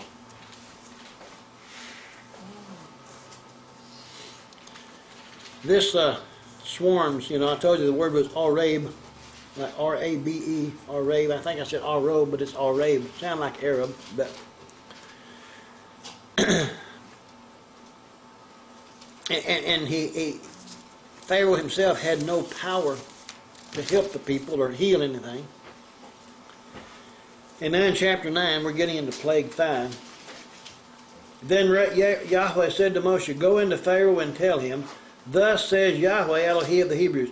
You'll notice every time Moses went in, he gave his authority. Thus says Yahweh. If everybody, whenever they're being confronted with people now, would just ask the question, what is your authority for teaching this? Where does it say this? If you're supposed to represent the creator of the universe, then give me the verse that is his authority for what you're doing. Good way to start arguments anyway.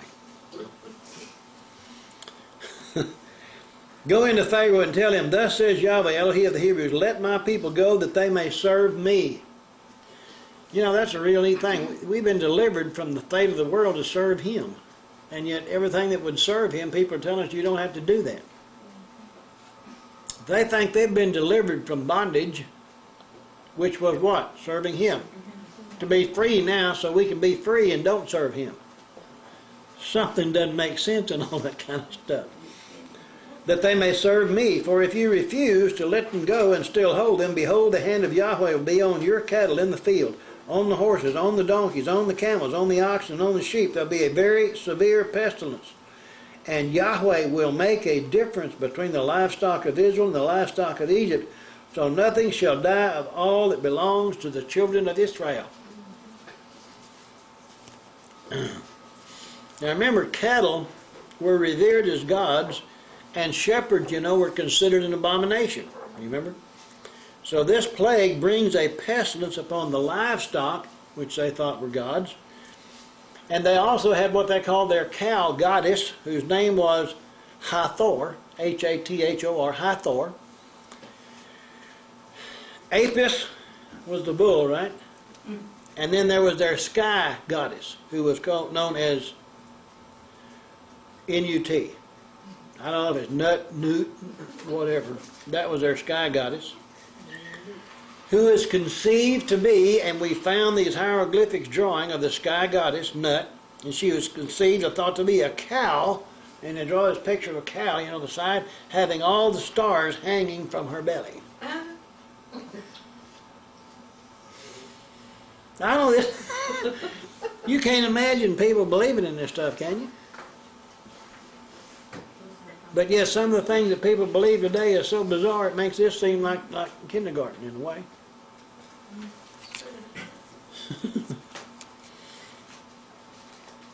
Verse 5, then Yahweh appointed a set time, saying, tomorrow Yahweh will do this thing in the land. So Yahweh did this thing on the next day.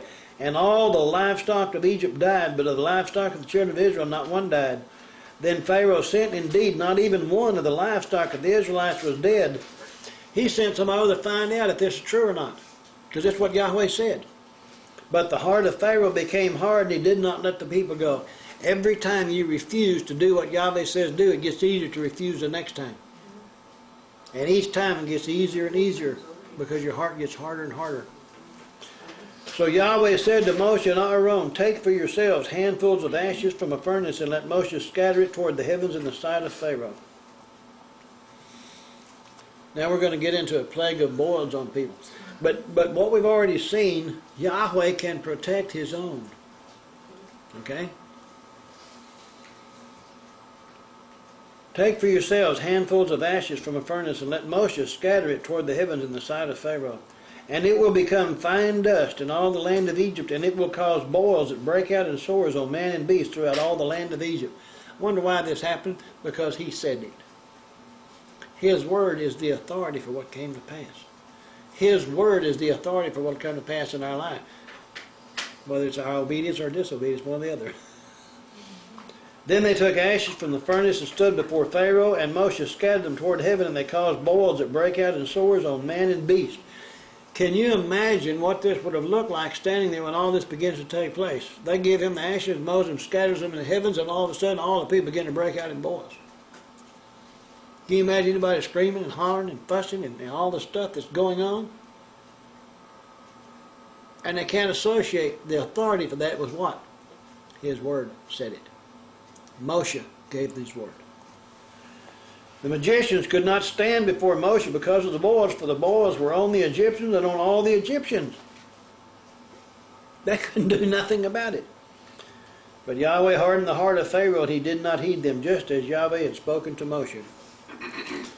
The boils, which brought disgrace to the gods and goddesses that were regarded as having healing abilities. See, they had a bunch of gods that they thought had healing abilities. One was Thoth, one was Isis, and then the one we haven't heard of yet was known as Ptah-hotep.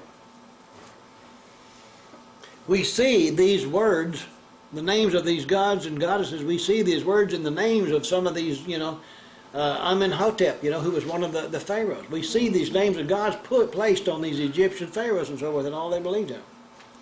Even though this took place, and even though we have ancient historical documents that refer to the release of these Hebrew people out of the land of Egypt, they still didn't believe. They saw all these things that happened, and they still chose to go some other way. Verse 13. Then Yahweh said to Moshe, rise early in the morning and stand before Pharaoh and say to him, thus says Yahweh, Elohim of the Hebrews, let my people go that they may serve me. For at this time I will send all my plagues to your very heart, and on your servants and on your people, that you may know there's none like me in all the earth. Now if I had stretched out my hand and struck you and your people with pestilence, then you would have been cut off from the earth. But indeed for this, I have raised you up that I may show my power in you, and that my name may be declared in all the earth. Yahweh is now giving the words to Moses to say to Pharaoh. He said, I could have just wiped you out. But I have raised you up that I may show my power in you, and that my name may be declared in all the earth. As yet you exalt yourself against my people, that you will not let them go. Behold, tomorrow about this time I will cause very heavy hail to rain down, such as has not been in Egypt since its founding until now. Therefore send now, gather your livestock and all that you have in the field, for the hail shall come down on every man and every beast which is found in the field, and is not brought home, and they shall die. He who feared the word of Yahweh among the servants of Pharaoh made his servants and his livestock flee to the houses. But he who did not regard the word of Yahweh left his servants and his livestock in the field. Then Yahweh said to Moshe, stretch out your hand toward heaven, that there may be hail in all the land of Egypt, on man, on beast, and on every herb of the field throughout the land of Egypt. And Moshe stretched out his rod toward heaven, and Yahweh sent thunder and hail, and fire darted to the ground, and Yahweh rained hail in the land of Egypt. Fire darted to the ground? When's the last time you ever built a fire that went down? Doesn't work, does it? But when Yahweh said do it, it happened. Shows his power over all of creation. So there was hail, and fire mingled with the hail, so very heavy that there was none like it in all the land of Egypt since it became a nation. I know some people say, oh, well, it must have been like the sulfur coming down and it was catching fire. It doesn't say anything about it. It just says there was fire coming down with it. The hail struck throughout the whole land of Egypt, all that was in the field, both man and beast, and the hail struck every herb of the field and broke every tree of the field. Only in the land of Goshen, where the children of Israel, there was no hail. And Pharaoh sent and called for Moses and Aaron and said to them, I have sinned this time. Yahweh is righteous, and my people and I are wicked. You know, he did recognize the difference between righteous and wicked, didn't he? And it's a shame most people today can't recognize the difference. Entreat Yahweh that there may be no more. In our English Bibles it has these words, mighty thundering and hail. Literally in the Hebrew says that there may be no more sounds of Elohim and hail. For it is enough, I will let you go, and you shall stay no longer. And Moshe said to him, as soon as I have gone out of the city, I will spread out my hands to Yahweh. The thunder will cease, and there will be no more hail, that you may know that the earth is Yahweh's. Now, Thoth, again, was supposed to have power over rain and thunder. There was another god called Peshpu, P-H-E-S-H-P-U, Peshpu, who controlled lightning.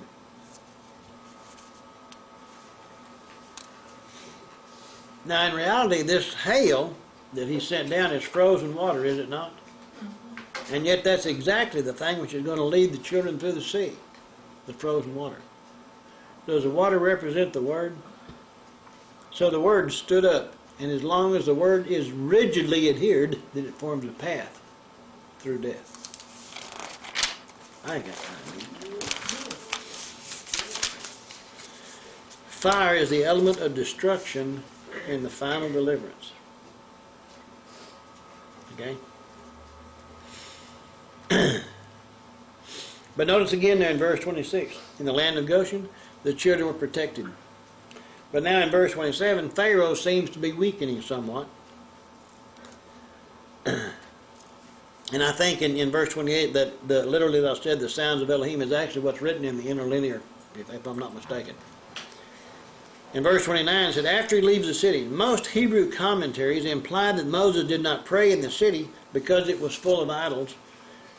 And if he had prayed in the city, then other people could have thought that he was, praying or had prayed to one of the idols, and they would have gotten all kinds of ideas. This is just some commentary that's in there. So in verse 30 now, but as for you and your servants, I know that you will not yet fear Yahweh Elohim. Now the flax and the barley were struck. For the barley was in the head, the flax was in the bud. That kind of tells you the season, doesn't it?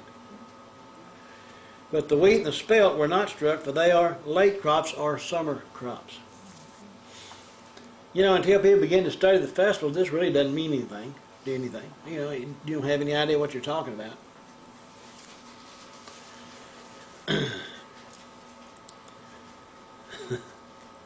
But notice in there, in verse 30, Moses knows that it's not yet. Okay? And in verse 31 there, where he says, now the flax and the barley were struck. The word barley is the word Abib. It said, now the Abib was in the head. So number 24 in the Hebrew text. The barley was Abib, or in the head. Flax was in the bud, right? What do we get from flax? Linen cloth. Linen is from the bud, or from the flax, which has a sky blue flower. The wheat and the spelt were not struck, for they are late crops. So Moshe went out of the city from Pharaoh and spread out his hands to Yahweh. Then the thunder and the hail ceased, and the rain was not poured on the earth. And when Pharaoh saw that the rain, the hail, and the thunder had ceased, he sinned yet more, and he hardened his heart, he and his servants. So the heart of Pharaoh was hard, neither would he let the children of Israel go, as Yahweh had spoken by Moshe. That concludes the reading of the Torah for this day, in this portion of it. Go with me to Gospel of Mark. We're getting ready to go into Mark chapter 12, is that right? Huh?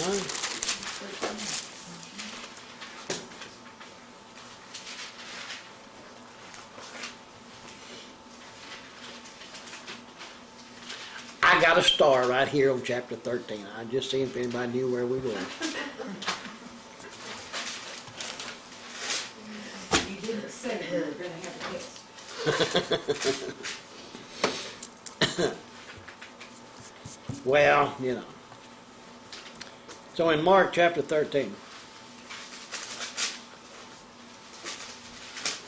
So then as he went out of the temple, one of his disciples said to him, Teacher, see what manner of stones and what buildings are. Yehoshua answered and said to him, Do you see these great buildings? Not one stone shall be left upon another that shall not be thrown down. Now as he sat on the Mount of Olives opposite the temple, Peter, James, John, and Andrew asked him privately, Tell us, when will these things be, and what will be the sign when all these things will be fulfilled? Now a lot of what we're reading here in Mark chapter 13 compares to Matthew chapter 24, if you want to compare those two chapters together. And did we look at the other day about the scroll, the flying scroll, that said that, you know, he's going to send this scroll, the curse, into the house of the thieves and everything, and it's going to destroy the house? Didn't we look at that? We didn't go to Zechariah? Yeah, 9. Yeah.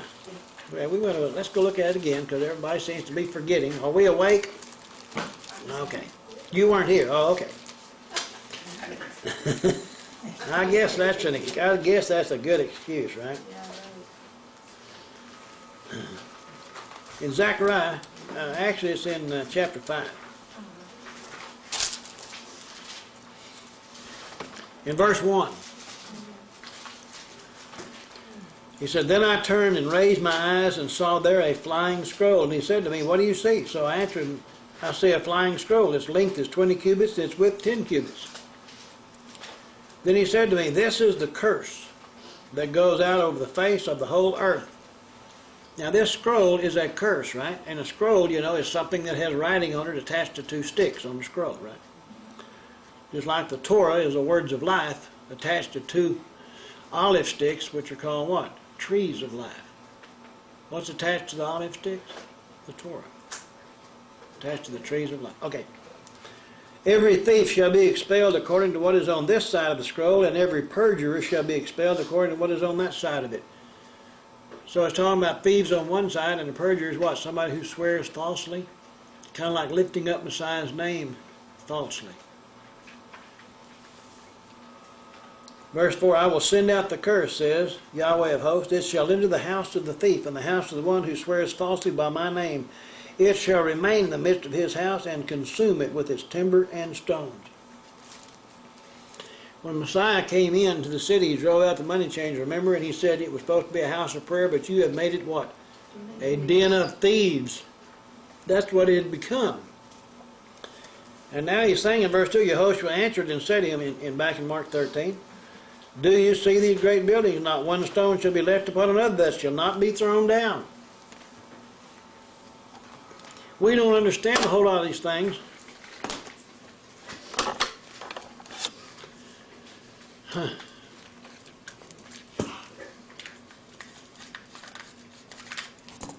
I must be having a real good time because it's been going by so fast. We don't understand a whole lot of these things in the passages of the commentary because we really haven't studied that much of what the prophets and everything say. But it's so clear when you compare them back with the scroll says that if there's a den of thieves, house is going to be destroyed. Messiah said, you've made it a den of thieves, so it's going to be destroyed. Not one stone shall be left upon another that shall not be thrown down. Now as he sat on the Mount of Olives opposite the temple, Peter, James, John, and Andrew asked him privately, tell us, when will these things be, and what will be the sign when all these things will be fulfilled? Yahushua answering them began to say, take heed that no one deceives you, for many will come in my name, saying, I am he, and will deceive many. And when you hear of wars and rumors of wars, do not be troubled, for this must happen, but the end is not yet. For nation will rise against nation, and kingdom against kingdom. It's kind of like country against country and ethnic group against ethnic group. He's saying all this is going to come to pass. And there will be earthquakes in various places, and there will be famines and troubles. These are, in English it says the beginnings of sorrows, but it's literally in the Greek, these are the beginnings of the birth pains. Kind of like, a birth. But watch out for yourselves, for they will deliver you up to councils, and you will be beaten in the synagogues, and you will be brought before rulers and kings for my sake, for a testimony to them. I think it's kind of interesting. We're reading this today, and then we got this lawsuit going on now, and he's suing his Catholic cardinal or priest for claiming that Jesus was a real man. You know what's even more bizarre than anything like that is they'd allow something like that to come up in the courts. I mean, some of these things they go around saying, these are frivolous lawsuits. Well, what's that? Verse 10, and the gospel must first be preached to all nations. What is the good news? The gospel, what is the good news? Messiah's come. And in that also is the kingdom of heaven is within you, or it has come near you, because the word has come near you. But when they arrest you and deliver you up, do not worry beforehand or premeditate what you will speak, but whatever is given you in that hour, speak that, for it is not you who speak, but the set apart breath or the set apart spirit. Isn't that amazing? When you go back, you're going to speak what? The words that he gives you. He said you're going to speak according to the set apart breath, the set apart spirit, the words that he gives you. Now brother will betray brother to death, and a father his child, and children will rise up against parents and cause them to be put to death. Is that not happening today? You try to talk to somebody, and you try to talk maybe to children who have children. And you try to tell them, I would have taught you different. But they don't want to know. Verse 13, you will be hated by all for my name's sake, but he who endures to the end shall be saved. You will be hated for my name's sake. They don't even like us if we use a real name. I heard somebody say one time they were talking to somebody and they were using the true names, and the pastor they were talking to, oh no, you're scaring me now, you're using the true names. Why? That's something to be scared about. Maybe he ought to be scared because the end is near for him. Verse 14, but when you see the abomination of desolation spoken of by Daniel the prophet standing where it ought not, let the reader understand, then let those who are in Judea flee to the mountains. You can't read this passage without going back to the book of Daniel. Okay? So shall we go to Daniel?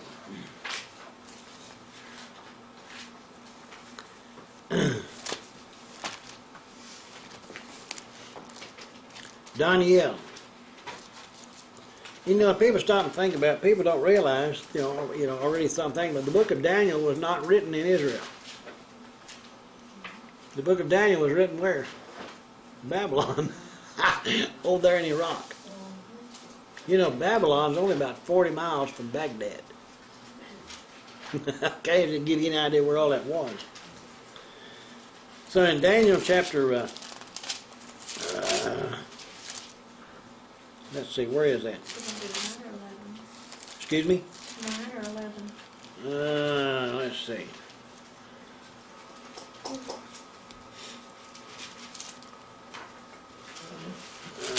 believe it's in 11, but I'm trying to find.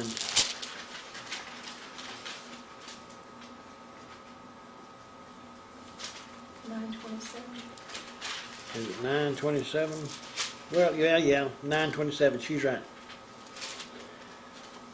Well, let's back up to verse 24 so we make sure that we get this whole thing, if everybody hadn't gone through this whole thing from verse 24. Because in this, Daniel had some visions and so forth, and an angel was dispatched, to give him understanding of what it was all about. And in verse 24, now he is revealing to Daniel what this thing meant. Verse 24, 70 weeks or 77s. It's kind of like, in our English language we use the term decade to represent 10 years. Well, the Hebrew word like heptad represents a period of time, but it's a period of 7 years. So it's like 77s or 7 heptads or 7 periods of 7 years. And remember, Daniel was written in an Aramaic dialect, not the Hebrew dialect. Even though it uses the same letters, it's used from a different dialect. 77s are determined for your people and for your holy or set apart city, to finish the transgressions, to make an end of sins, to make reconciliation for iniquity, to bring in everlasting righteousness, to seal up vision and prophet, and to anoint the most holy. Okay? Messiah was anointed for what? For his burial. For his death. To seal up. To make reconciliation for iniquity, to bring in everlasting righteousness. And this only comes through him, right?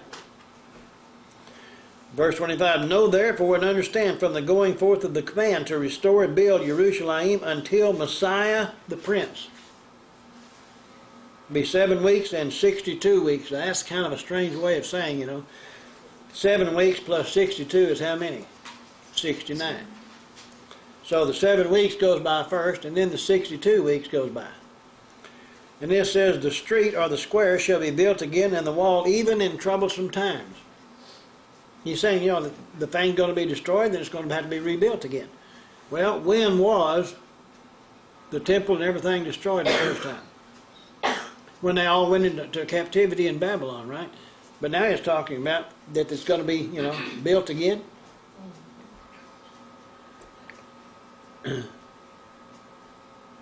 But yet Zerubbabel, after they came back out of Babylon, built the temple again. And remember, in Babylon he asked the people, said, those of you who saw the temple before Solomon, wasn't it much greater than this one, which is nothing? The temple that Zerubbabel built after they came back from Babylon is the one that Herod modified, that Messiah went into. And that's the one that Messiah said, all this is going to be destroyed. But yet he said that this one's going to be done too, okay? And he said that it's going to be destroyed before Messiah comes, right? But when Messiah came, there was still a temple standing there.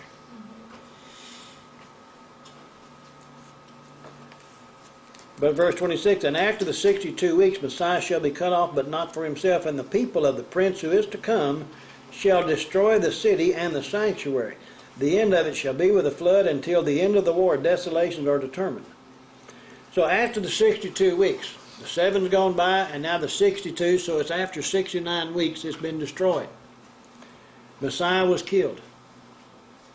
Right? And the people of the prince who is to come, the people of the prince who is to come. So the people then destroyed the city and everything, but that's the people of the prince who's going to come in the future. At the time when Messiah was killed and the temple and everything was destroyed, who were the people that destroyed it? The Romans. So the Romans were the people of the prince who should come, which is saying that the prince is going to come again, in the future, comes from these Roman people. The people of the prince who is to come shall destroy the city, the sanctuary. The end of it shall be with a flood until the end of the war. Desolation is determined. Today, in Orthodox Judaism, they don't accept that Messiah Yahushua is the prince who should come that Daniel's talking about. So they're trying to get the temple built so Messiah can come. That's one of their main things. They don't accept the one. Verse 27 says, then he, who is the he in verse 27? Referring back to the object, the prince who is to come, there in verse 26. He shall confirm a covenant or a treaty with many for 1 week or 1 7-year period. Remember, it's going back. We got 70 weeks. How many has gone by? The 7 plus the 62 is 69, so there's 1 week left. He shall confirm a covenant or a treaty or a compact with many for 1 week. But in the middle of the week, if it's 7-year period, what's the middle? 3.5 years. In the middle of the week he shall bring an end to sacrifice and offering, and on the wing of abomination shall be one who makes desolate, even until the consummation which is determined is poured out on the desolate.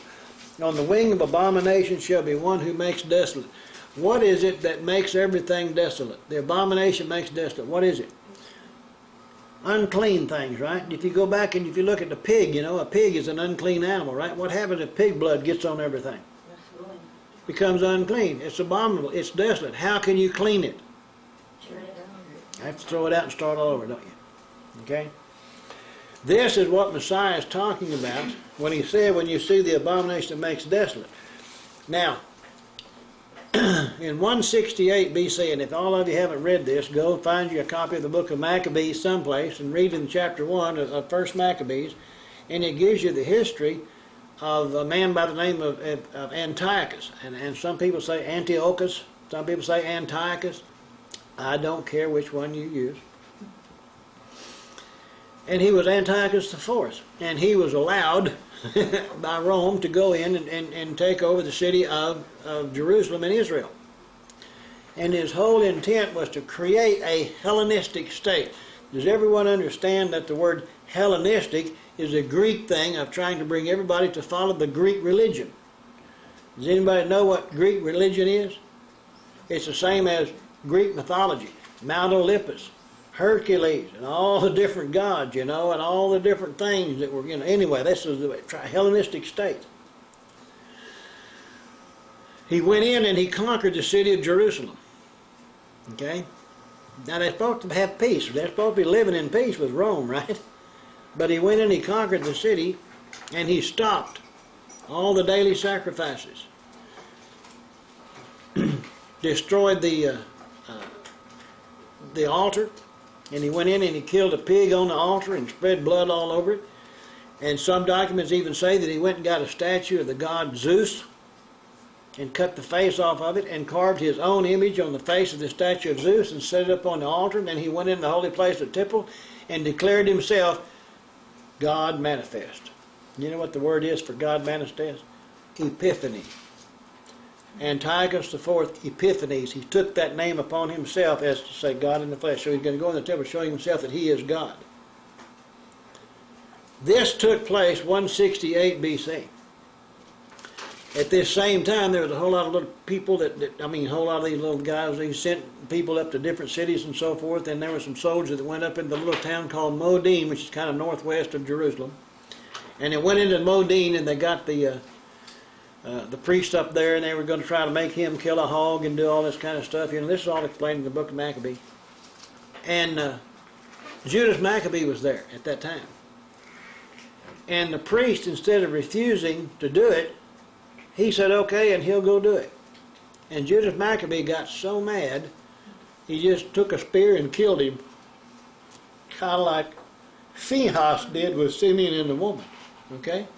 But he went and killed him, and then he got so mad he just killed a Roman soldier, or the soldier sent up there to do the same thing.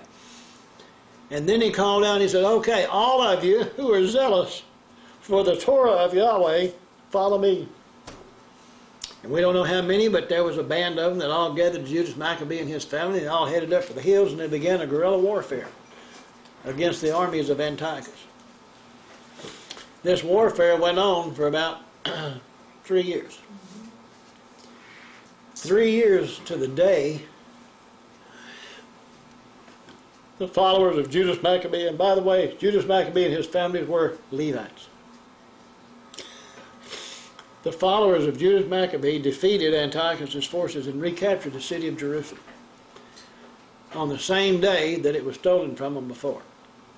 And then they went in and they began to clean and everything, and they found all this desolate, and they had to rebuild and restore and everything. And then after they got the temple restored and rebuilt, they had to dedicate it. And they found a vial, legend says, they found a vial of oil, and they put the oil and everything, menorah, and lit it, and it was only supposed to be enough for one day. But then they didn't have enough oil to do any more. So they sent people up into the northern to Galilee to get the oil to bring it back, and it's 4 days up and 4 days back, so it's 8 days. And legend says, miracle of miracles, the oil burned for 8 days. So when they got back, and then everything went into it again. This took place. And if you go back and look at it very, very carefully, it's identical to what Daniel was prophesying here, right? But when was Daniel? Daniel was while they were still in captivity in Babylon. He was writing this even before Zerubbabel had rebuilt the temple. And what he's prophesying, the temple will be built, okay? Well, the temple was rebuilt, Zerubbabel, right? Ezra Nehemiah talks about all of this.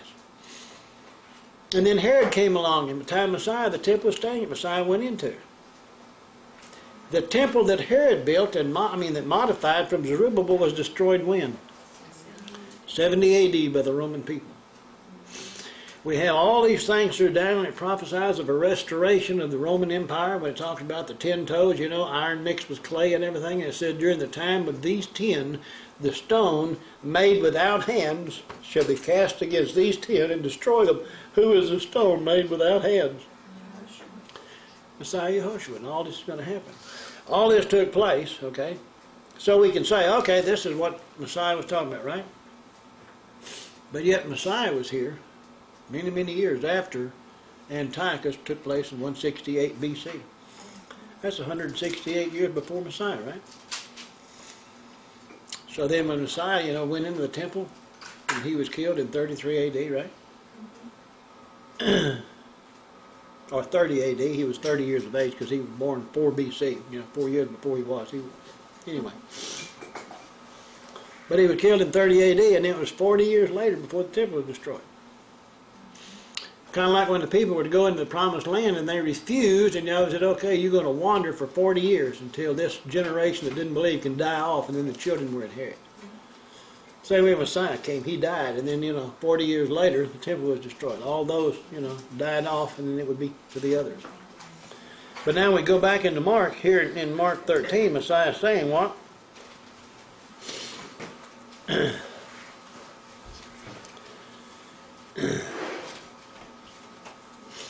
Verse 14, when you see the abomination of desolation spoken of by Daniel the prophet standing where it ought not, let the reader understand. You see, one of the things that you understand when you go back and you study and you celebrate the Feast of Hanukkah, you begin to learn what it represents. The Feast of Hanukkah and the Feast of Purim are both feasts that teach about the false Messiah. They're not given as festivals to teach about Messiah himself. A lot of people will not celebrate those festivals, so they say, oh, well, God didn't tell us to do it, so we ain't going to do it. Those are our pagan things. Those are come out of Babylon, whatever. And you go back and study those two festivals, and you look at all the words in the Scripture and how all these things fit with what the false Messiah is going to do. And remember, false Messiah understands these things. Everybody knows about what Hitler did, right? Everybody knows, of Hitler and his 10 henchmen, that were on the board with him and how they were trying to kill all these people. And you go back in the book of Esther and what Haman tried to do. Haman and his 10 sons built a gallows, a tree, to hang Mordecai on, right? And yet instead of being hung on it, who wound up being hung on the tree? Haman did. In trying to kill the Messiah, Satan brought the penalty of death upon himself. Hitler knew all this stuff back during the war, and at the end of the war and everything, with all of his people and everything, he committed suicide, and then all of his 10 men were going to be what? They were going to be tried for war crime. Does anybody realize that in war crime, when you're tried before a tribunal, the penalty, if you're found guilty, is death by firing squad? But back in 1940-something, whenever that was, all those of Hitler's people were tried and found guilty, and what they were slated to be hung on a gallows. And one of them, as he was going up, what did he say? Purim Spiel, 1945. And he understood that all this was taking place because of what was taught in the Festival of Purim. There's a lot of evil people out there who understand more about Scriptures than those who claim to know it. Okay? Anyway, this is all, I went through all this to say that he said, when you see the abomination of desolation spoken of by Daniel the prophet standing where it ought not, let the reader understand, then let those who are in Judea flee to the mountains. He didn't say if you're in Texas, flee to the mountains. He said if you're in Judea. Verse 15, and let him who is on the housetop not go down into the house, nor enter to take anything out of his house, and let him who is in the field not go back to get his garment. You see, when all this takes place, and he does, it's kind of like in the middle of the tribulation period. Everything starts out up front with the false Messiah making things great. Everybody's going to have good jobs. It says he's going to cause craft to prosper. People will have jobs, so there's got to be a whole lot of unemployment. There's a lot of bad stuff that has to come before that time frame begins. But then he comes in and he solves a lot of problems of the world. Everybody looks to him. It looks to him as what? He's the Savior. But then in the middle of it, he goes in and declares himself to be God. And then those that are here look up and say, you ain't him. And then what are they going to do? They're going to flee. And you put all these little things together, and where are they going to flee to? They're going to head down to a place called Petra. Different languages called different things, but it's all there down there somewhere in Edom. Yeah. A lot of things are going to take place. We can go into more of that, but going back into Mark now. Let him who's on the housetop not go down into the house, nor enter to take anything out of his house, and let him who is in the field not go back to get his garment. But woe to those who are pregnant and to those with nursing babies in those days. You really say, man, it's going to be bad. It's going to get bad before this thing ever, becomes to a point where Messiah can come in and make everything get better. And if you look around the world today, it ain't too good. Especially when you begin to see things through his eyes. Verse 18, and pray that your flight may not be in winter. For in those days there will be tribulation, such as has not been from the beginning of creation, which Elohim created until this time, nor ever shall be. Book of Revelation describes a whole lot of destruction coming on the earth, does it not? First few chapters of it also describes heavenly scenes, but people up there in heaven, singing and having a good time, and Messiah, he's there and he's receiving everything from God the Father, the Ancient of Days and so forth, from Yahweh. There's kind of like two theaters of operation going on in Revelation. Now those that were up in heaven and seeing this, and they're seeing all this bad stuff happening on the earth, and I know there's a lot of people out there that talk about the rapture of the church and this kind of thing, and they say, well, some of it's beforehand, some of it's in the middle, and some of it's afterwards. The whole thing about it is there ain't no catching away of the church at all. There is a removal of the bride, which is an entirely different thing. A lot of them say, oh, well, the catching away of the bride can't happen before the tribulation because it talks in Revelation and it talks in Daniel about the false Messiah giving power over the saints. It's kind of like if the bride goes away and there are a lot of people left over here then who say, they were right, and they become believers during that time, and since they're here and the false Messiah is here, then who's going to have power over them? False Messiah. A lot of them then are going to wind up being beheaded for their faith. I know there's got to be saints on the earth at that time or they wouldn't be beheaded, right? And then we see them in Revelation chapter 7, and and he even asked, who are these? He said, those who were escaped out of the great tribulation. But over there in chapter 5 of Revelation, there's a whole bunch of them that were up there singing and having a good time and attending a wedding. So, I mean, these things, have to take place. Go to Isaiah 26.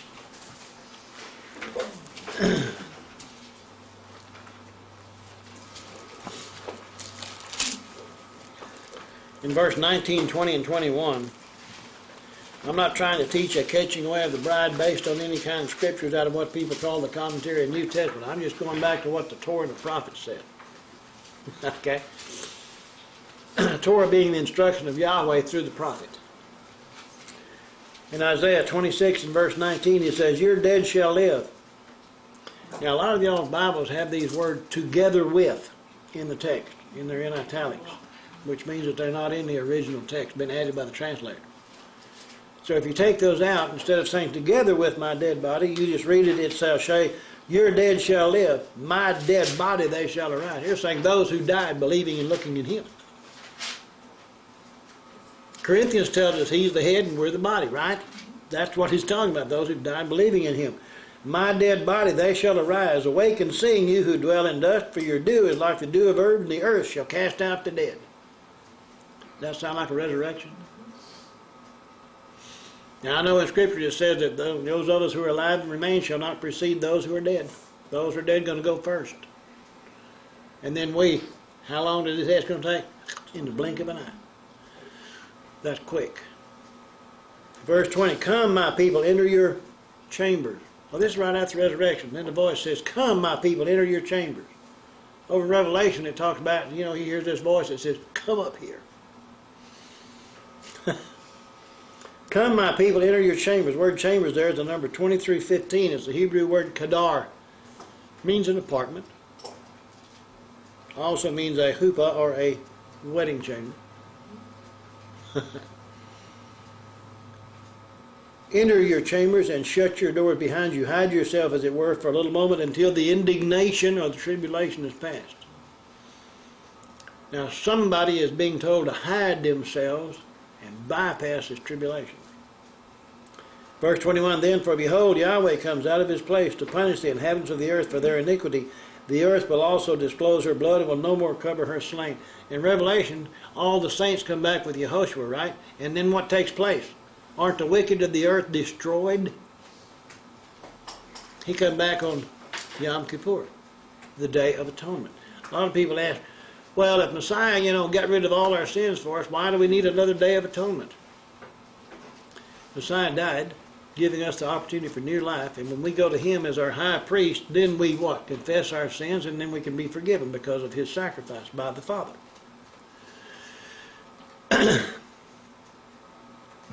And I lost my thought there for just a minute. I'm getting old. It's just a senior moment. The reason for the Day of Atonement. Oh yeah. So on that day then, Messiah, we have the high priest now. But still the Day of Atonement means what? The shedding of blood. Atonement does not occur without the shedding of blood. I know there's all kinds of things that says something in the Old Testament about the different things people can do to have their sins atoned for, and the silver money, and they can burn incense and all these things. But all these things were done through the high priest, and they still had some type of an animal there, some kind of blood, which was what manifests the atonement, right? But all of us now who accept Messiah Yehoshua, our sins can be covered or atoned for by his blood, right? But all those who do not accept what he did for us, aren't they considered wicked? So they have chosen to become their own sacrifice, and they will be accommodated when he comes back on the day of Yom Kippur, and those wicked will die for their sin. And those sins will be atoned for. You understand? So it's not that he did away with the Day of Atonement. What he did was he excused us from it. Okay? And at that time in Revelation, when we all come back with him, the saints, and we all what? And then after all that destruction has occurred, and he comes back on Yom Kippur, that's on the 10th day, right? And then we got what? 5 days before Sukkot comes in, which is the Feast of Tabernacles. Go to book of Joel. There's an awful lot that I'm not going to be able to get to today because we really haven't got time, but we've talked about these things, the first trump, last trump, the great trump, and all these are terminologies for the festivals. First trump being the festival of Shabbat, which is where Yahweh came down, and we're going to be getting into it, the next week or so in Exodus, where he came down and blew the shofar. And he told Moses to take the people back, and cleanse himself and purify themselves. And then on the 3rd day to bring them out to meet with Yahweh under the mountain when the shofar blows long. That's known as first trump. And then he gave us a festival on the 1st day of the 7th month, and he said, this shall be a memorial of blowing of shofars. Memorial means a remembering of the blowing of the shofar. And what shofar do we remember? The blowing of the shofar on Shabbat, which was the betrothal of the children of Israel to Yahweh. So what would he come back for then on the memorial bling? He's coming for a bride. Do that for the day that we come for the bride. And then the day of Yom Kippur, you got all that day, and if the people have not accepted Messiah Yehoshua, what he's done, by the end of the day, they all die. And that day closes at the end of the day with the sounding of what? The great shofar. So you have first trump, last trump, and great trump. These are all in the festivals, okay? Did we make it to Yoel in chapter 2? Verse 1, blow the shofar in Zion, sound an alarm in my holy mountain. The first day of the 7th month is called what? Yom Teruah. What does Teruah mean? The sounding of an alarm, the blowing of an alarm, okay? Alarm, you know. And then he said, let all the inhabitants of the land tremble, for the day of Yahweh is coming, for it is at hand, a day of darkness and gloominess, a day of clouds and thick darkness, like the morning spread over the mountains. A people great and strong, the like of whom has never been, nor will there ever be any such after them, even from any successive generations. You see, if the bride is gone, then there's an awful lot of things that begin to come in and happen and begin to get bad. And this is only a 7-year period. Now, if our whole life, 70, 80, 90 years, is just a vapor of smoke, how long is 7 years? It's not even a whole big part of that vapor. But now go down to verse 15. Now he said, blow the shofar in Zion, consecrate a fast, call a sacred assembly. What is the only festival that's a fast day? Yom Kippur. Gather the people, sanctify the congregation, assemble the elders, gather the children in nursing babe, let the bridegroom go out from his chamber and the bride from her dressing room. When did they get there? Back over at Isaiah, he told them to come in there and be hidden during the time of tribulation. It's all over now and they're coming back. Okay? And then it said, let the priest who minister to Yahweh weep between the porch of the altar. Let them say, spare your people, Yahweh, and do not give your heritage to reproach. See, there's some on the earth who probably made it through. And he said, don't kill them, you know, they're going to be saved. Because they've been what? They've been diligent. They had patience. They worked hard to keep their heads, you know, and their faith. Go to the book of Hosea. Chapter 6.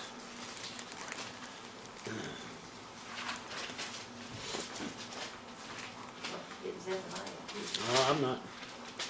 But in chapter 6 and verse 1 it says, come and let us return to Yahweh, for he has torn, but he will heal. He has stricken, but he will bind us up. After 2 days he will revive us. With Yahweh, a day is how long? 1,000 years. So after 2,000 years he will revive us, and then on the 3rd day, now that's kind of like the 7th, you know, at the end of everything.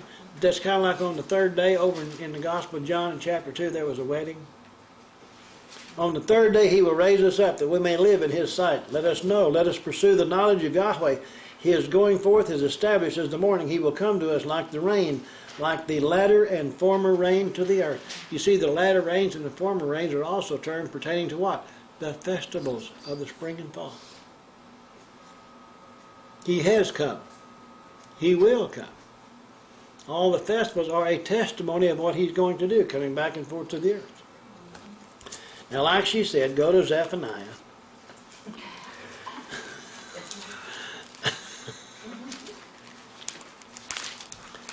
It's a good thing people say those things, because I can't remember all of this. Where is Zephaniah? Right before Haggai.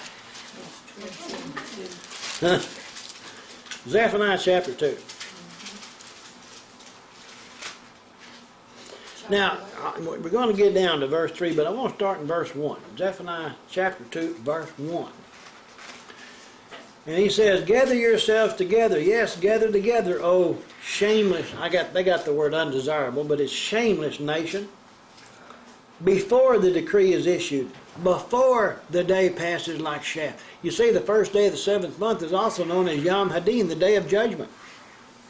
It's a day on which the totally righteous, the bride, has been separated unto Yahweh. The totally wicked names are in the book, scheduled for destruction on Yom Kippur. And between those 2 times, during this time of tribulation, the undecided have to make up their mind what they want to do between then and the end. That's a good, between then and the end. Okay. Before the decree is issued, before the day passes like chaff, before Yahweh's fierce anger comes upon you, before the day of Yahweh's anger comes upon you, seek Yahweh, all you meek of the earth, who have upheld his justice. Seek righteousness, seek humility. It may be that you will be hidden in the day of Yahweh's anger. I wonder why he put that in there if there's no chance of it happening.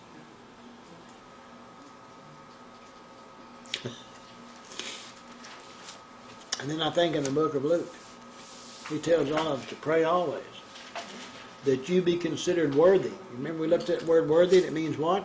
Deemed entirely deserving. It may be that you be worthy to escape all those things that are coming upon the earth and to stand in the presence of Yahweh. Not a direct quote, but it's close. Go back and we look in Mark now. What is he talking about? Verse 19. For in those days there'll be great tribulation. There'll be tribulation such as not been from the beginning of creation, which Elohim created until this time, nor ever shall be. And yes, Yahweh had shortened those days, no one would be saved. No flesh would be saved. Shorten the days. Did he shorten each day from 24 hours to what it is? Remember, he'd already said he ain't going to change the physical laws of creation. Did he say that? You know, he's not going to change that. So unless the number of the days had been reduced, only 7 years, right? No flesh would be saved. But for the elect's sake, whom he chose, he shortened the day. The elect. Who are the elect? The house of Israel, right? But yet there's a whole lot of those of the house of Israel who haven't received and accepted him yet.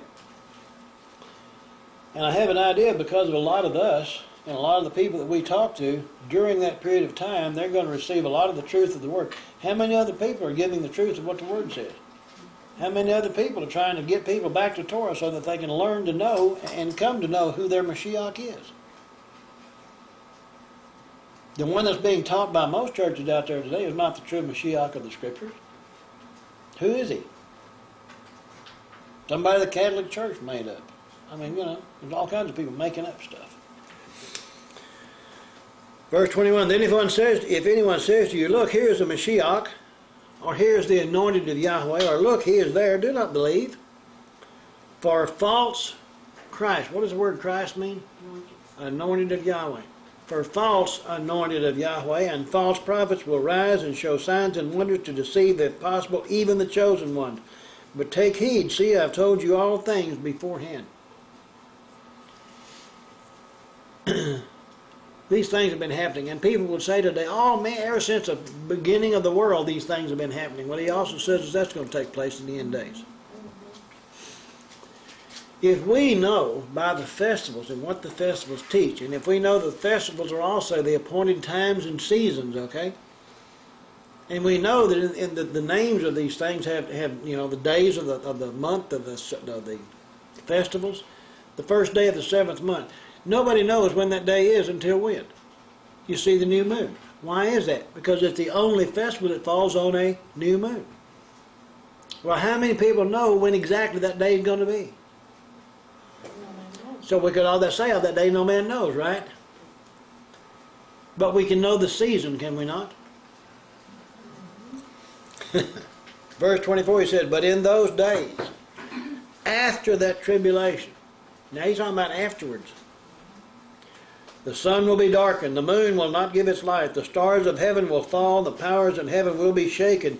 Then they will see the Son of Man coming in the clouds with great power and glory. He's coming, in Revelation says he's coming, and all of his saints are coming with him on white horses. And this is at the end, right? They had to get up there somewhere.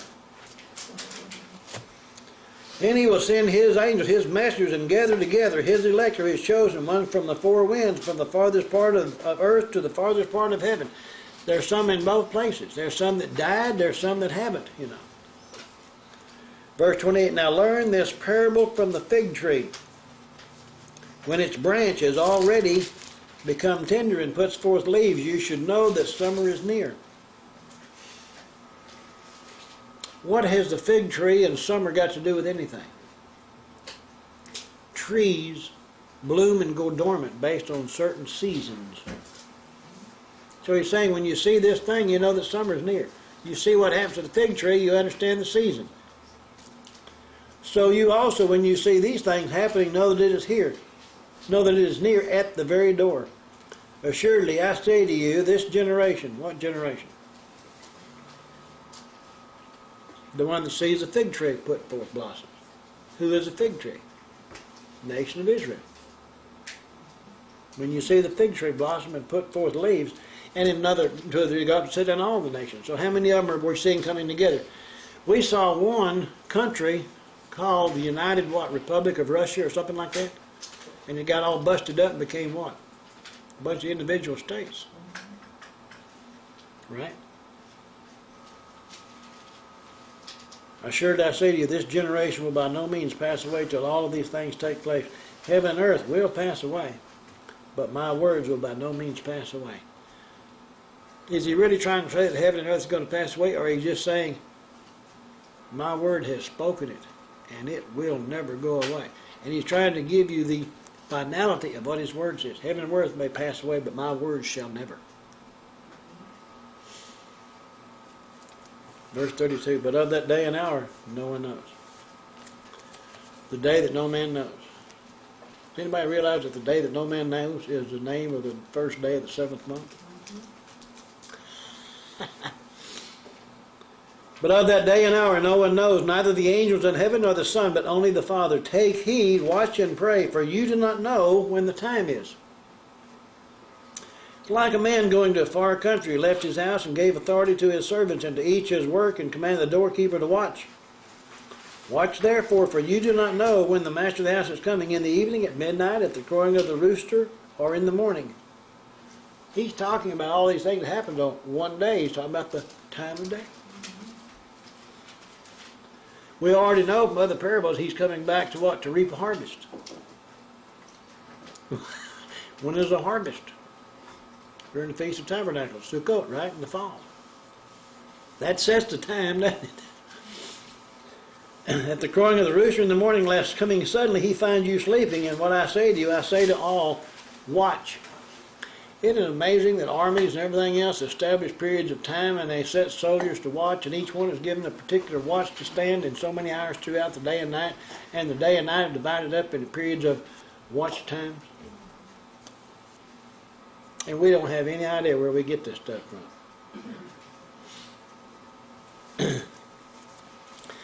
I think we'll close it right there at the end of Mark chapter 13, and then we'll begin now next week in chapter 14.